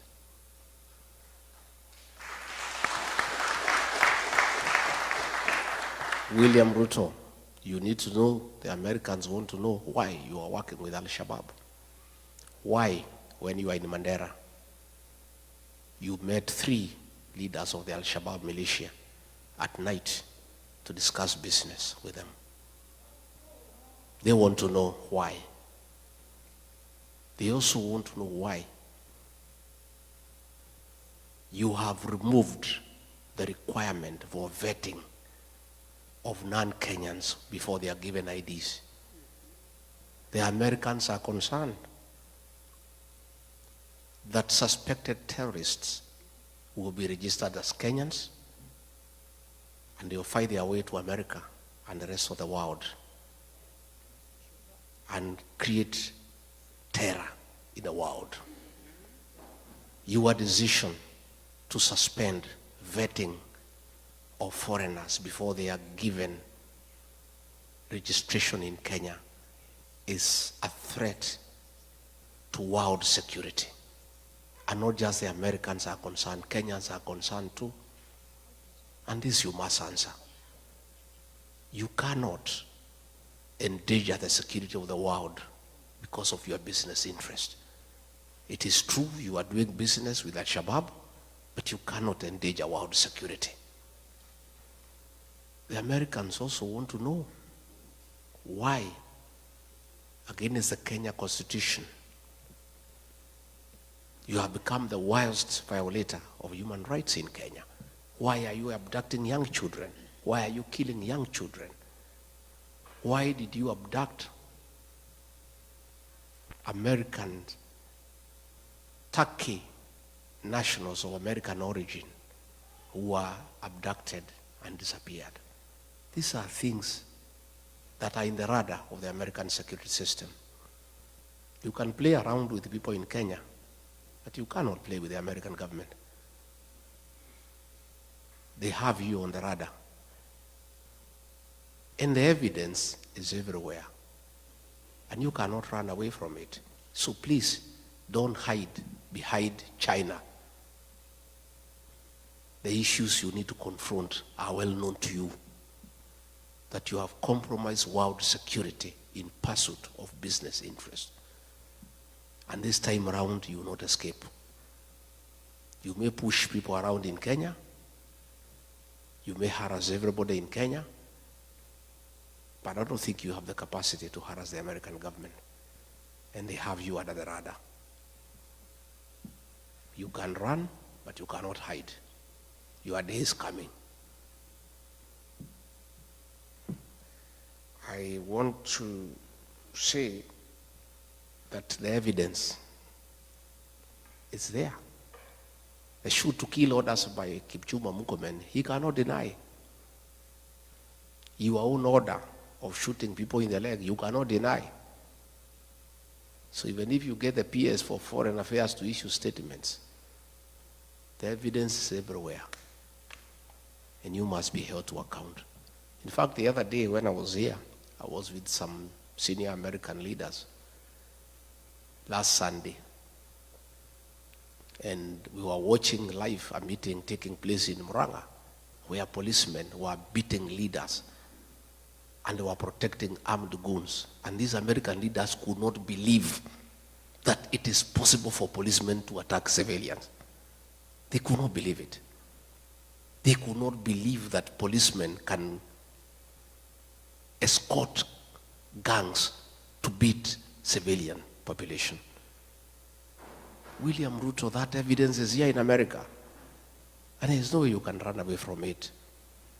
And those things will come to light. On that matter, let me appeal to all of you. In your respective states, you have senators, you have elected, you have congressmen you have elected. Please tell them about Kenya. Tell them to support this bill when it comes to the floor of the House. Give them details of what is happening in Kenya so that they are well informed, so that they can support the bill, so that a review is done. And our request to the American government and the American people, please don't punish Kenya because of the atrocities of William Ruto. Don't withhold military aid to Kenya. Don't withhold sharing of intelligence with Kenya. Don't withdraw all those facilities that come with that privilege of being recognized as an ally of the NATO states. All we are asking the American government to do, once you confirm all these concerns, help us. Don't have sanctions against the people of Kenya or our country. Please, just do the right thing. Impose sanctions on William Ruto as a person, never to come to America.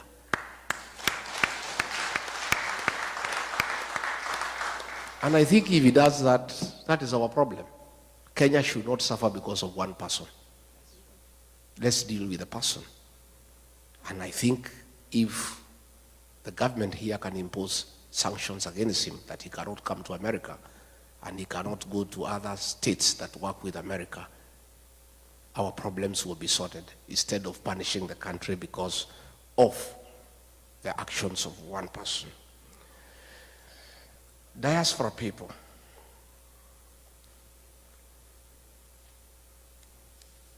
you people are very important partner to any serious administration. In the 70s, coffee was #1 foreign exchange earner for our country. In the 80s, it was overtaken by tea. Tea became #1 foreign exchange earner for our country. In the 90s, both coffee and tea were overtaken by tourism, and it became #1 foreign exchange earner. But as we speak today, all those have been overtaken. The #1 foreign exchange earner for our country, Kenya, are remittances from the diaspora. It is you guys. You are the drivers of our economy. Our economy relies on you. It's the dollars you send home that we use to pay our public debt. It's the dollars that you send home that we use to import products from across the world. It's the dollars that you send home that are running our embassies. Hence, you are a very important stakeholder in the economic development of our country. For those of us who rear dairy animals, the dairy cow, for it to give you milk, you must look after it.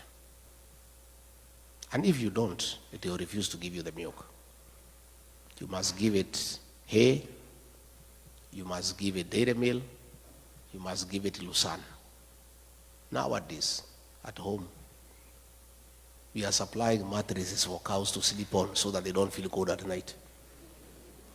And some farmers are going to an extra mile to make sure the cows are happy and they produce milk, of playing country music of Ken Rogers and Don Williams to the cows so that they can produce milk.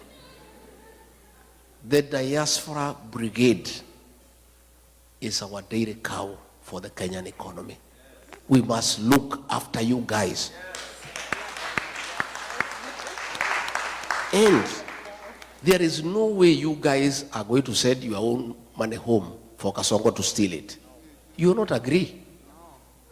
So we must correct the situation. You guys want nothing to do with corruption. I have talked to many of you since I came, and all of you have allergy to corruption. Isn't it? In fact, everybody I've had a chance to speak, they are telling me when they come to the airport how they are treated. When they go to Nyayo House, the way they are treated. And you guys cannot stomach it. We must deal with corruption in Kenya decisively. And they say the fish rots from the head. The problem we have in Kenya is the president is a leader of corruption in the country. State House is a crime scene. There are Asians there with briefcases every day, and he spends all the time with them. Sometimes he would keep me there as deputy president for 5 hours as he is talking to Asians, discussing deals. For us to deal with corruption in Kenya, we must start from the top, and then we come down. You guys must bring your money back home. Our country should stop borrowing money from other countries and borrow from you because you have the money. But you can only give us the money if you are sure we'll give it back to you, and if it will be spent prudently for the benefit of the country. And those are the things that we want to form the government together, so that we can have very practical programs that satisfy what you want. I have said, and I said in Texas, that you guys, going forward, working with us when we form government, we want you to form a very strong diaspora bank for your money, for your investment here, with branches in Kenya and all over the world. You guys have sufficient capital to start a big bank, and you have the right personnel to run that bank professionally. And you see what will happen. If you have a diaspora bank with branches in Kenya, all the properties you have bought in Kenya, you'll use them as collateral to borrow money from that bank and invest here in America. But as it is today, all the plots and the land you have bought in Kenya cannot help you, because you are borrowing here from the banks here, and they cannot accept Kenyan titles. Again, we need a discussion with you guys on how we vet developers and people who build houses for you and who sell you land, so that we eliminate the crooks who keep on conning you from time to time. We want to have a conversation that it is immoral and wrong to have double taxation. You cannot be taxed in America. After paying your taxes from your savings, you send money back home and then it is taxed again. That is a discussion we are going to have, so that the money you remit home must be exempted from double taxation, because you have already paid tax in your country of origin where you are working. We need to discuss, how do we encourage you to save at home? Can we have an incentive-driven package where we give you an interest rate that is higher than what you have here in America, so that you have the motivation to save your money back home, so that this money can be available for on-lending to other people and for government work, and your money is earning higher interest than your country where you are working. So I'm saying, I have come to start engaging with you. I don't want to engage you when we form government. I want to start this engagement mapema. So by the time we form government, because we are going to form government, already we have a plan in place for implementation. And that is why I want to create a mechanism for engagement with you people the way we are engaging today, so that we have a way we shall be engaging, so that you tell us what you want us to do. We also benefit from your experience in a country that is working. Devolution here is working. You know, I was here last night, it was raining. When we came out, you cannot even know it has rained because the drainage works. Huh?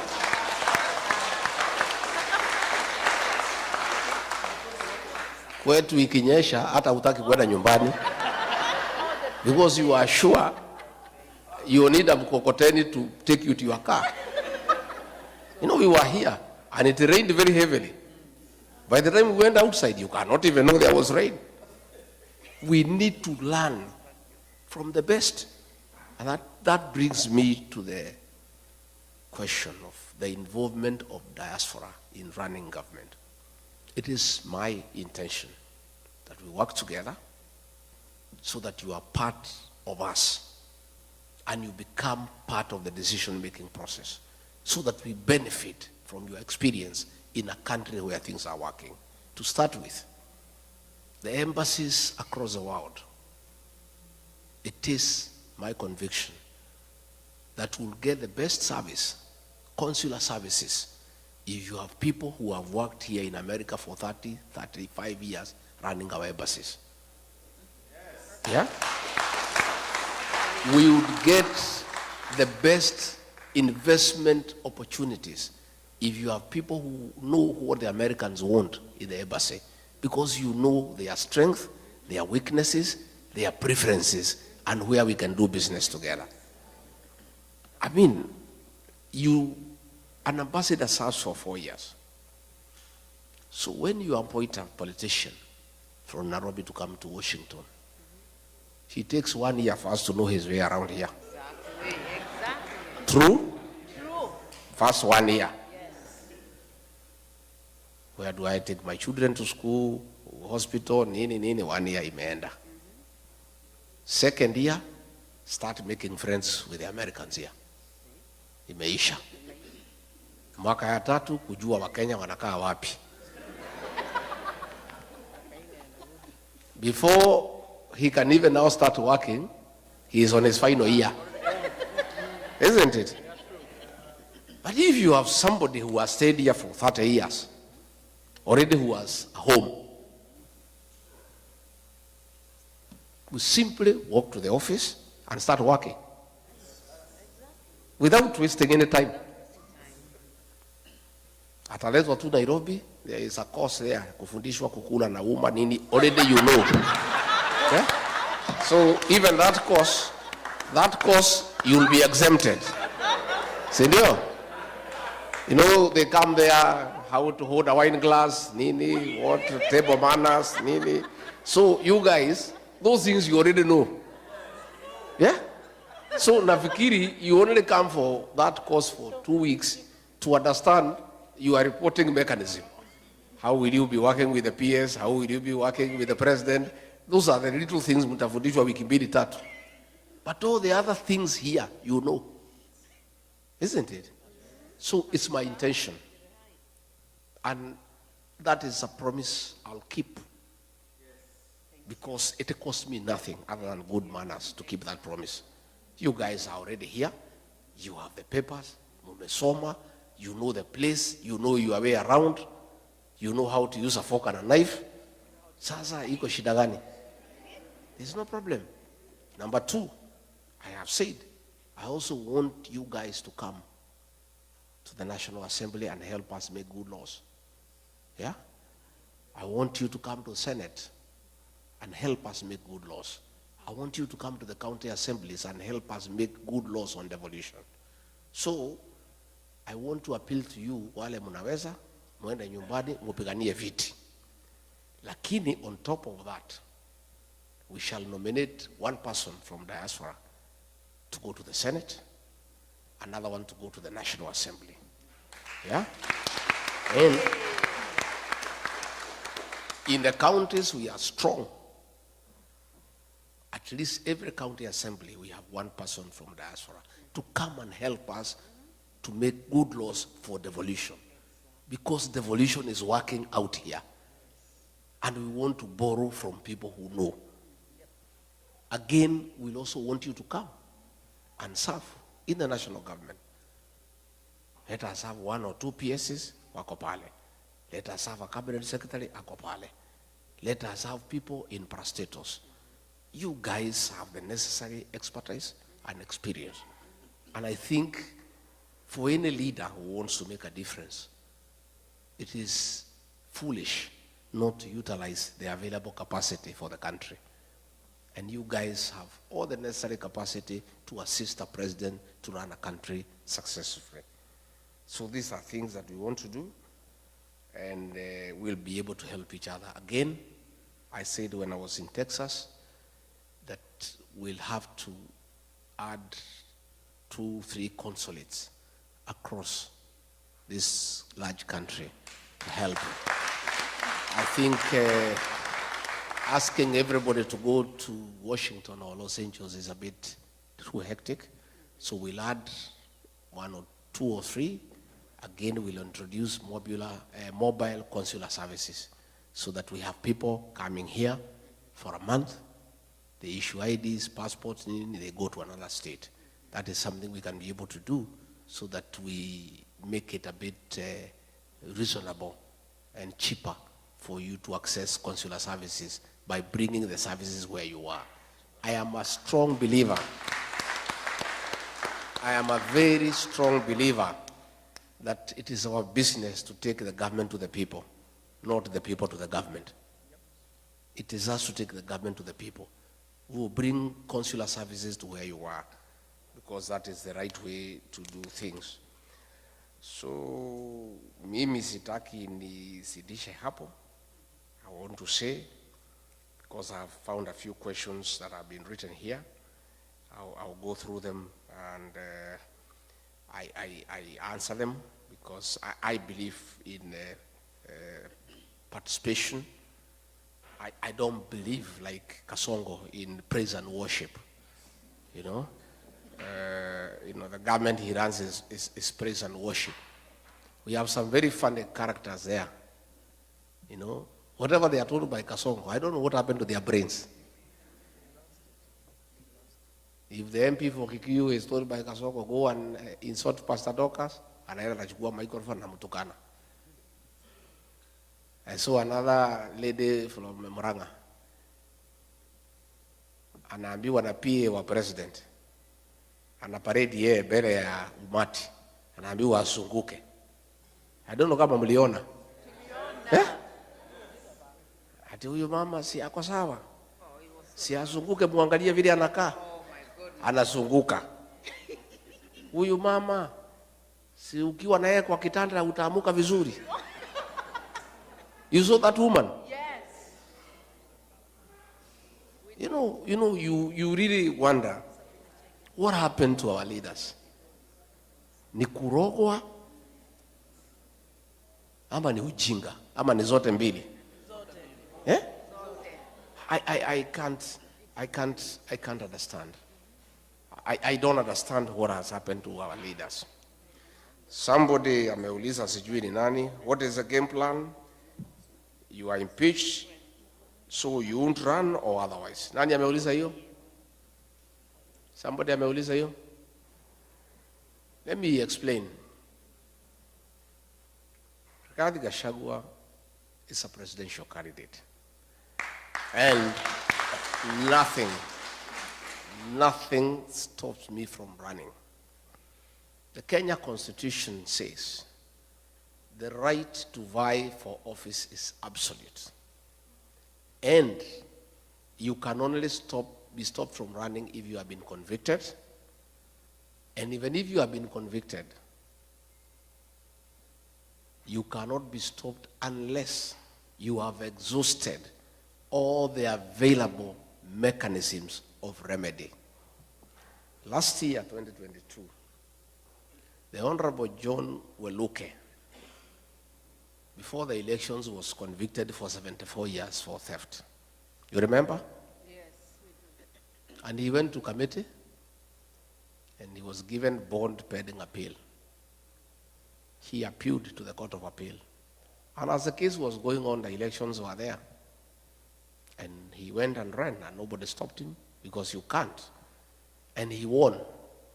Later on, the appeal went through, the conviction was quashed. Had he been denied a chance to run because of the conviction by the High Court, and then let alone he is let to go, his rights would have been violated. I underwent a very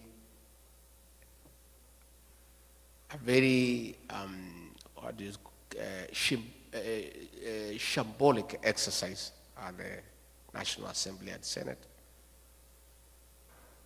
Everybody knows there was nothing. People were paid. MPs were paid 500,000. Senators were paid 10 million. Haraka haraka. Ruto paid them. And we went to court under Article 50. And Article 50 says, no man shall be condemned unheard, and the right to fair hearing is absolute. I did not get a chance to defend myself in the Senate. I was in hospital. I did not present my evidence. So this is a matter that will be dealt with by the courts, and in the fullness of the time we shall be vindicted. In the meantime, the matter is in the High Court. It has not even started. If it is go to the High Court, depending on the way it goes, if I win, the state can go to the Court of Appeal, the matter proceeds there. If I win again, they can go to Supreme Court. Or vice versa. Until those mechanisms are exhausted, the Constitution of Kenya guarantees me the right to vie for office, and there is no law that can stop me from vying. Yeah? So, in fact, I'm supposed to fight for the impeachment to be quashed, and then I go back to office. But I'm not interested. I cannot serve Dr. Sonko, because he's a pathological liar, and I'm a truthful person. Me and him working together is like trying to mix water and oil. I'm not interested in going back to the office. I just want my rights to be granted and to be proven innocent, because there's nothing I've done that is wrong. And I just proceed with my life. I have no intention of going back to office. Even if the courts told me to go, I'll not go. I'm not interested. So I want to assure you, nothing stops me from vying. And the people of Kenya know that. That's why you see I enjoy a lot of popularity, and I continue to seek for office. And God being faithful, will get there.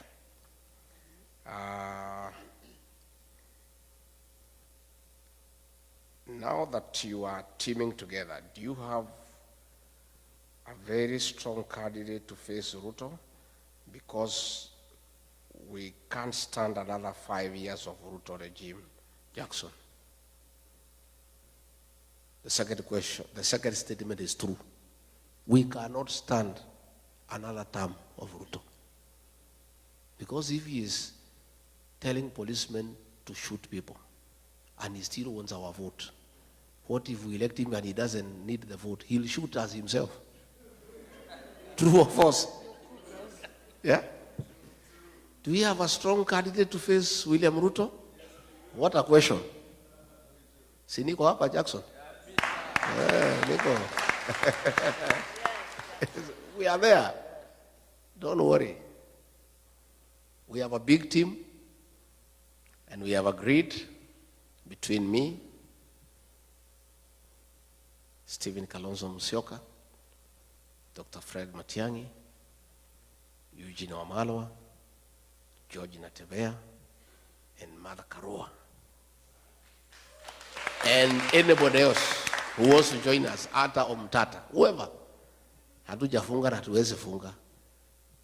Kila mtu atafute kura zake. Tutakuja kuketi hapo nyuma. Tutoe mtu mo? One person. And me, I have committed publicly, and I want to repeat, that if that formula does not favor me, it favors Kalonzo, or Matiang'i, or Eugene, or Mother, or Natebea, or whoever, I, Rigathi Gachagua, and my supporters will support that person unconditionally.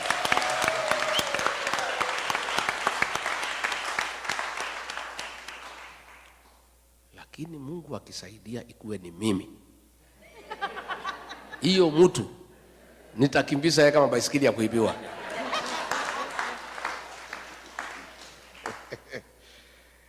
So, plan for the upcoming generation and Gen Zs in matters concerning unemployment is true. We've got a plan. William Ruto says we have no plan. We have a plan. It's only we don't want to bother with him. Because why does he want to know our plan? Our plan first is to remove him. You know? And you guys will play a role. The way to create employment for our country is to create manufacturing as a pillar of economic intervention so that we can create jobs and widen the tax bracket. And one of the ways to do that is to give incentives to direct foreign investors and even you guys. We can say, for example, anybody who starts a factory in Kenya, or a cottage industry for that matter, we can give you 5-year grace period not to pay any tax so that we give you an incentive to come and start a factory home and create employment. And then we can collect money in the pay-as-you-earn from the employers. So we have got a good plan that we must encourage people to come and start factories, to start cottage industries. Again, we want to do a lot of expansion in agribusiness in northeastern Kenya, in northern Kenya, by having water for irrigation so that those farms become arable and they'll create a lot of employment. Again, we have a team of people now who are working on our manifesto, and in the fullness of time, we will be able to see what is that we have to offer. Banking for diaspora, I've already said. Health, food where using GMO, yeah. That thing was brought by William Ruto, and it's something that we are opposed to at home. We have our farms that we can do organic farming. We don't need GMO in Kenya. It's unnecessary, you know? And these are things that were done hurriedly without proper research, without looking what are the health implication and what is it for our country. Because we can produce enough food for our own consumption and surplus for export. We don't need to import GMO from America or from anywhere else. We'll do our own organic farming in Kenya. If elected, how do you deal with corruption? Paul Bogwa, I have said, we have to start from the top. And I think I have demonstrated to the people of Kenya that I'm not corrupt, and I cannot bed to corruption because I had the opportunity to do so. I was already on the eating table with William Ruto. He invited me, we eat together. I declined, and I lost a job for refusing to eat. So I don't think I can change. When I become president, I go back to the same table to start eating what I rejected. I think we want to live like America here. Live on your sweat. Just work hard, earn an honest pay, and live well, and honorably and fulfilling life. There is somebody here who wrote, I don't understand what he meant. Dicho, you said, if yes, how often do you check on each other? If no, since when did he become your enemy? John Dicho. What do you mean by that?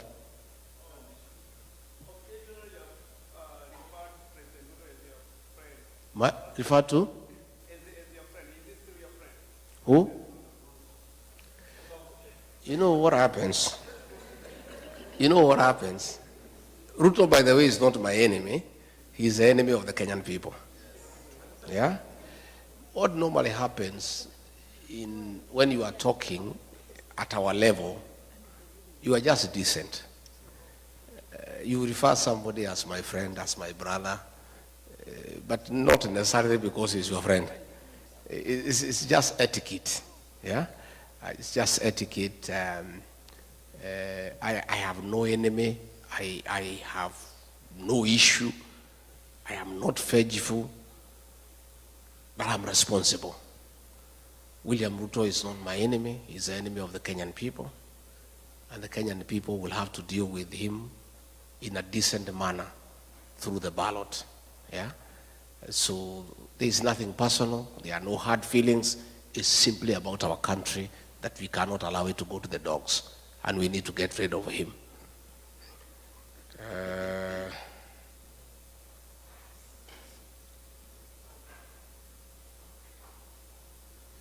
Why do we keep sending money so easily and yet we can't vote from the comfort of our beds using our gadgets? How come you keep on saying you understand the ground and yet when we want to run for a political position from here, it is a problem?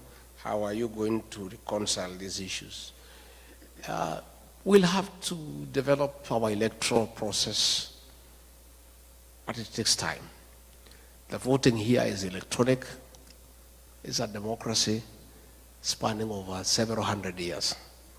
Our democracy is 61 years, 62. We keep on improving every day. We haven't yet reached there where we could go electronic. Mostly our people, the rural population, quite a bit of illiteracy and sub-illiteracy, but we are getting there. With time, I'm sure, in years to come, we'll go fully electronic so that you can, as you say, food from your bed. Yeah, but tutaenda pole pole so that we get there. Again, we are going to lobby IBC to increase the voting polling stations here in the States because, as you have said, it's very expensive to go to Los Angeles, to go to Washington, to go to New York. IBC is independent. I cannot give a commitment in totality, but all I can promise is that we are going to lobby them to increase the stations. We have a very vibrant constitution, and when you were in office, some goons went to the Kenyatta's farm, but unfortunately nobody was apprehended and taken to court. What happened? Mainawero is true. Kenyatta's farm was attacked, and some people were even trying to blame me. And I just kept quiet because Uhuru Kenyatta knows he was president of the Republic of Kenya. Issues to do with the retired president, his welfare, his security, his allowances, his travels are dealt with by nobody else other than the sitting president. There is nobody who could have attacked Kenyatta's farm without the knowledge and the concurrence of the sitting president. Rigathi Gachagua has never been president. Yeah? And it was something that was being done so that they can make us, the leaders from the mountain, fight each other. Yeah? His security was withdrawn, that of his mother, and they were trying to say, no, he's a deputy president who ordered the withdrawal of the security of President Kenyatta. How? There's nobody. Even today here in the US, matters to do with the former presidents will be dealt by the president himself. Even the Retirement Benefits Act for retired presidents is administered by the Controller of State House. Yeah? So what happens if Kasongo ever comes here? You direct that question to him. He'll be able to give you an answer.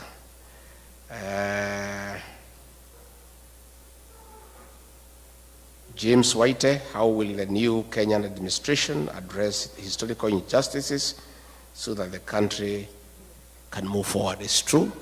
I said yesterday in an interview that was done by Jerry that we already have a commission on restorative justice.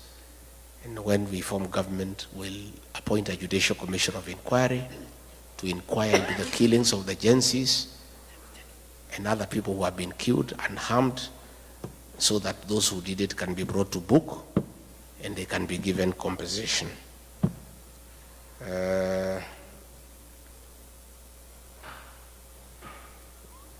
Peter Mungai, which formula will you use to select your flag bearer, considering the flag bearer must be acceptable?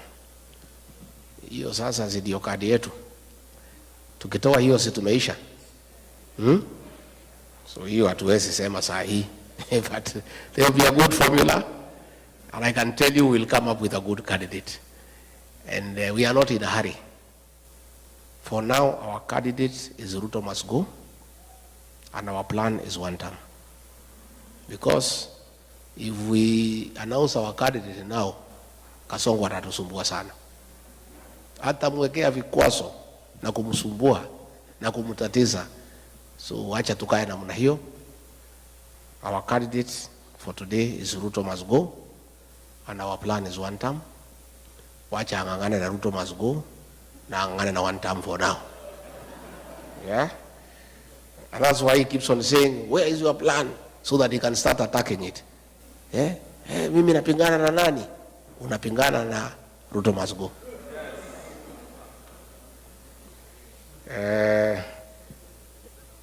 There is so much looting of e-citizens. That one I've already answered. I've told you, you are asking what will happen about recovering money that has been stolen. This money will be recovered, I can tell you. You have seen a listing that happened in 2003.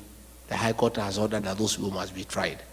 So I want to put on notice those who are still stealing public funds, including what is being used by Soprano to bribe people, will have to be paid. Yeah? And this money will be recovered. What are you doing to mobilize voters to register for elections, especially the youth and the people who are here to register to vote? We just continue public education, advocacy, and appealing to them, and I want you to help me. Call home, find out whether your young brothers and sisters have registered and urge them. We continue to do that and asking our parents that if they don't register, that is a vote for Kasongo. So that we continue doing. What is the solution to be executed immediately after the government is removed from power so as to save unemployment situation in the first year? Employment imesema tayari. What is your vision to achieve more equitable distribution of resources and positions and overall more fair society? You know, resources must follow people. I believe in a very fair formula to distribute resources, with population being a very important factor, followed by poverty index, so that we have fairness and equity. So once we follow the principle of population as a basis for resource distribution, you get a lot of fairness. But we also take into consideration areas that have been marginalized and with a very high poverty index, so that they get some rebate, so that they are also not left behind. What are you guys doing to Gen Zs into believing there is a plan beyond one term? Francis Chege, we continue to engage the Gen Zs. This morning, I talked to about 100 Gen Zs on phone, and the Gen Zs are aligned that we don't just want them to vote for us and we do things for them. We want them to be part of the decision-making process by coming to the table so that we get solutions together. And I can tell you, they are believing us because, like when I fought for them, when Ruto was killing them, they believed me. Anytime I talk to them, they listen to me because I've already demonstrated my respect for them and concern for them. Now the IBC commissioners have been put in place. How do you ensure elections not a repeat of 2022? That is Lucy. It's true. We continue to engage and we'll create enough mechanisms to make sure that we have quality agents. The veracity of an election is determined by the quality of agents in every polling station. It's very difficult to interfere with an election because when votes are cast and counted in the polling station results are final. That is where you must have good agents to make sure that all the activities around the polling station are above board. The rest in Nairobi is a purely mathematical exercise of adding numbers, but the polling station results are final. So what we are investing in is quality agents, and in my party, the DCP, I'll work with agencies so that they are very alert And they can also assist us in documenting through their smartphone on Form 34A so that the outcome of the results is well captured and stored. Thank you very much. I think those were the questions. Yeah. I think we have tried. Finally, we belong to the Citizens for Democracy, DCP, Democracy for the Citizens Party, DCP, and I invite you to become active members and support that party as your party by preaching its ideology and availing resources to support your party. You know, I saw some fellows back home saying, oh, huyu mtu ameenda huko kutafuta dollars. Sasa hii chama yenu, mimi sina pesa ya kuiba kama Kasongo to run our party. Even here in America, you know, all parties here, even the presidential election is supported by the members, isn't it? So we are also asking you to support that party because we want a party that is homegrown with support from its members so that when we get into government, there are no businessmen who are coming to demand debtors to pay themselves for what they contributed. So please support the party. It's a good party. It's a national party. And it's not a mountain party. The deputy party leader is Cleo Malala from Kakamega. The secretary general is Hezron Obanga from Kisii. The national chairperson is Paria from Kajiado. The deputy chairperson is Treasurer is Mwikali General is Ole Kamwaro from Narok. And like that. Again, out of 34 members of the National Executive, 9 agencies. So well represented. I want to request you to be very active here in Midwest. This is your party. We'll form the government together. And we are serious partners. And I want to continue with this engagement. I'll come again when I have time so that we spend more time. But I want to say I feel loved, I feel well taken care of, and I believe I have answered the issues that were concerned to you. Have I? Yeah? Can I ask Pastor Dorcas to come and say hi? I believe in very strong family values as the basis for a strong nation. And that is why I walk around with my wife, because you must lead by example.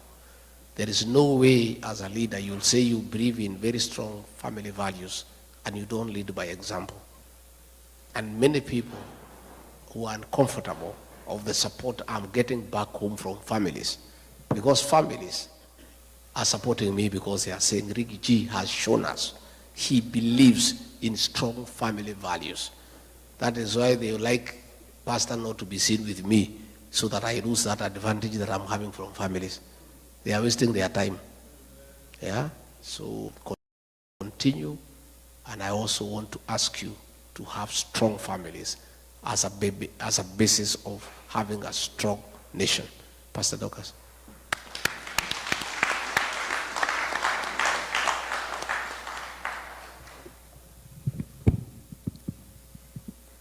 Thank you very much, the People's Deputy President, the committee that has put together this event, and ladies and gentlemen, and our children who are here. I can see you're already getting hungry.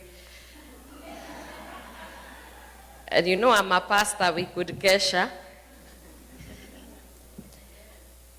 Now, I want to say just a few things. I'll only take a few minutes. If God loves you very much, there are things he's going to give you. One of them is a listening ear. The other thing he's going to give you is a seeing eye. When you can be able to hear, you can hear the voice of the people And the voice of the people is actually the voice of God. You can also see the suffering of the people, and by seeing the suffering of the people, your conscience is pricked so that you can change the conditions of the people. Now, you shall know the truth, and the truth shall make you free. You have just heard from the truthful man. And the truthful man has a wife who also supports him to speak the truth. Because the moment you speak the truth does not have two colors. It has only one color. You cannot kill the truth. You can hide the truth. But eventually, the truth will come out and you'll be vindicated. And that's why you must always stand for the truth. In Kenya right now, we thrive in many things. And one of the things I think people are revolting against is listening to lies, deception, and some of the things that are abhorring the whole world when we speak one thing and do the other.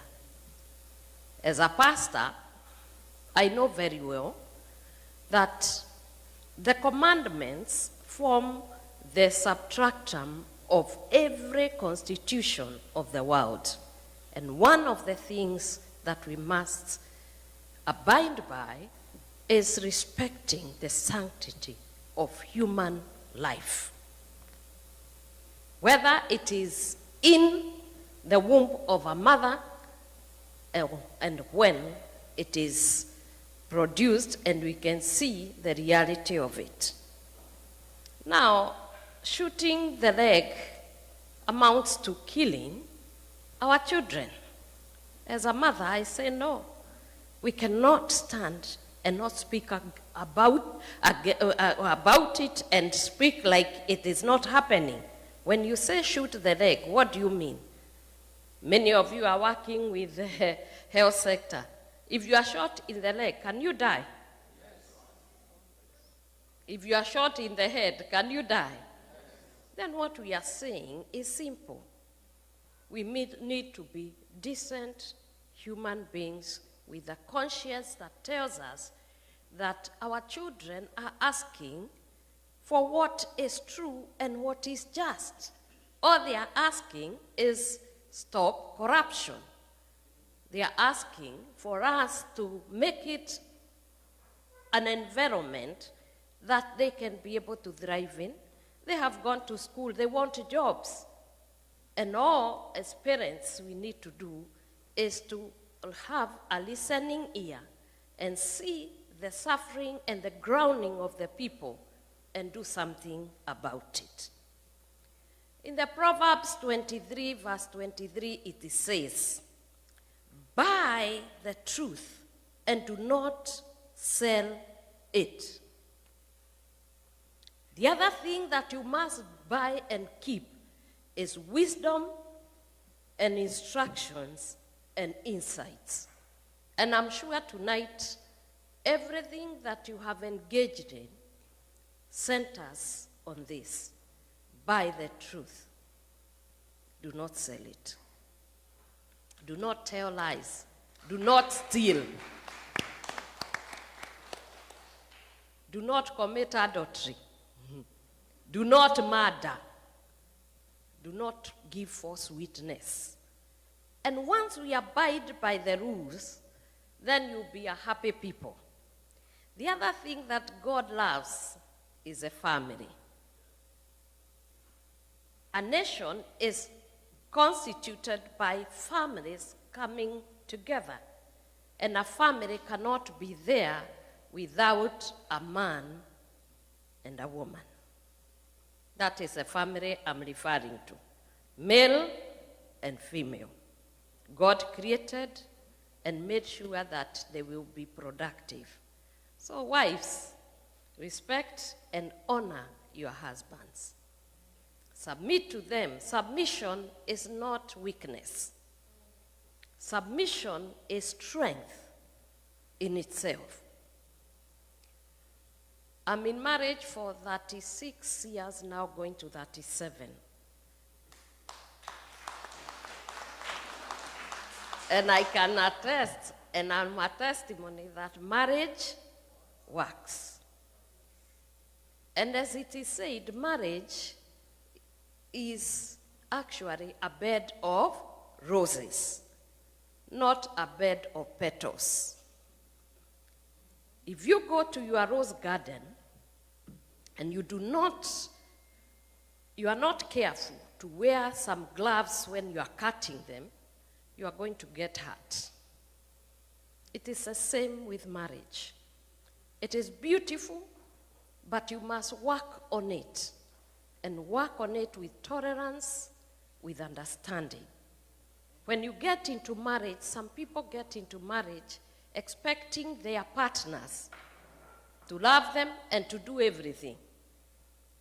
Now, if you really wanted real love, like the ones we are seeing in the reels, most of us, and I'm a victim, we check with our agencies there. When we go to the media, we browse and we see on the reels. You know this, and I'm talking to my young girls there because we are told as mothers we must talk to our daughters. That is not marriage. Where you go, you knock onto a person and they tell you that you get married, and then the guy is rich, I don't know, there is an inheritance, and you go round. It is not like this.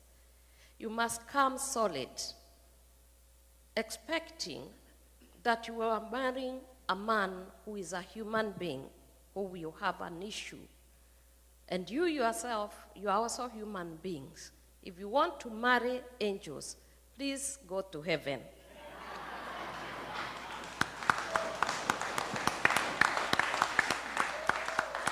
And while you are at it, we will be preparing to bury you, because you must die to go to heaven. And therefore, when you live with human beings, expect them to have flaws, work on them day and night. Wives, when you are endowed more than your husband, still remember, you must submit to your husband, love your husband, respect them. Money corrupts, and it can corrupt completely. And many of the women, when we get the money, and maybe the man is not doing very well, that's where the trouble starts. Oh, I have a witness. But this is for another day. For the men, love your wives.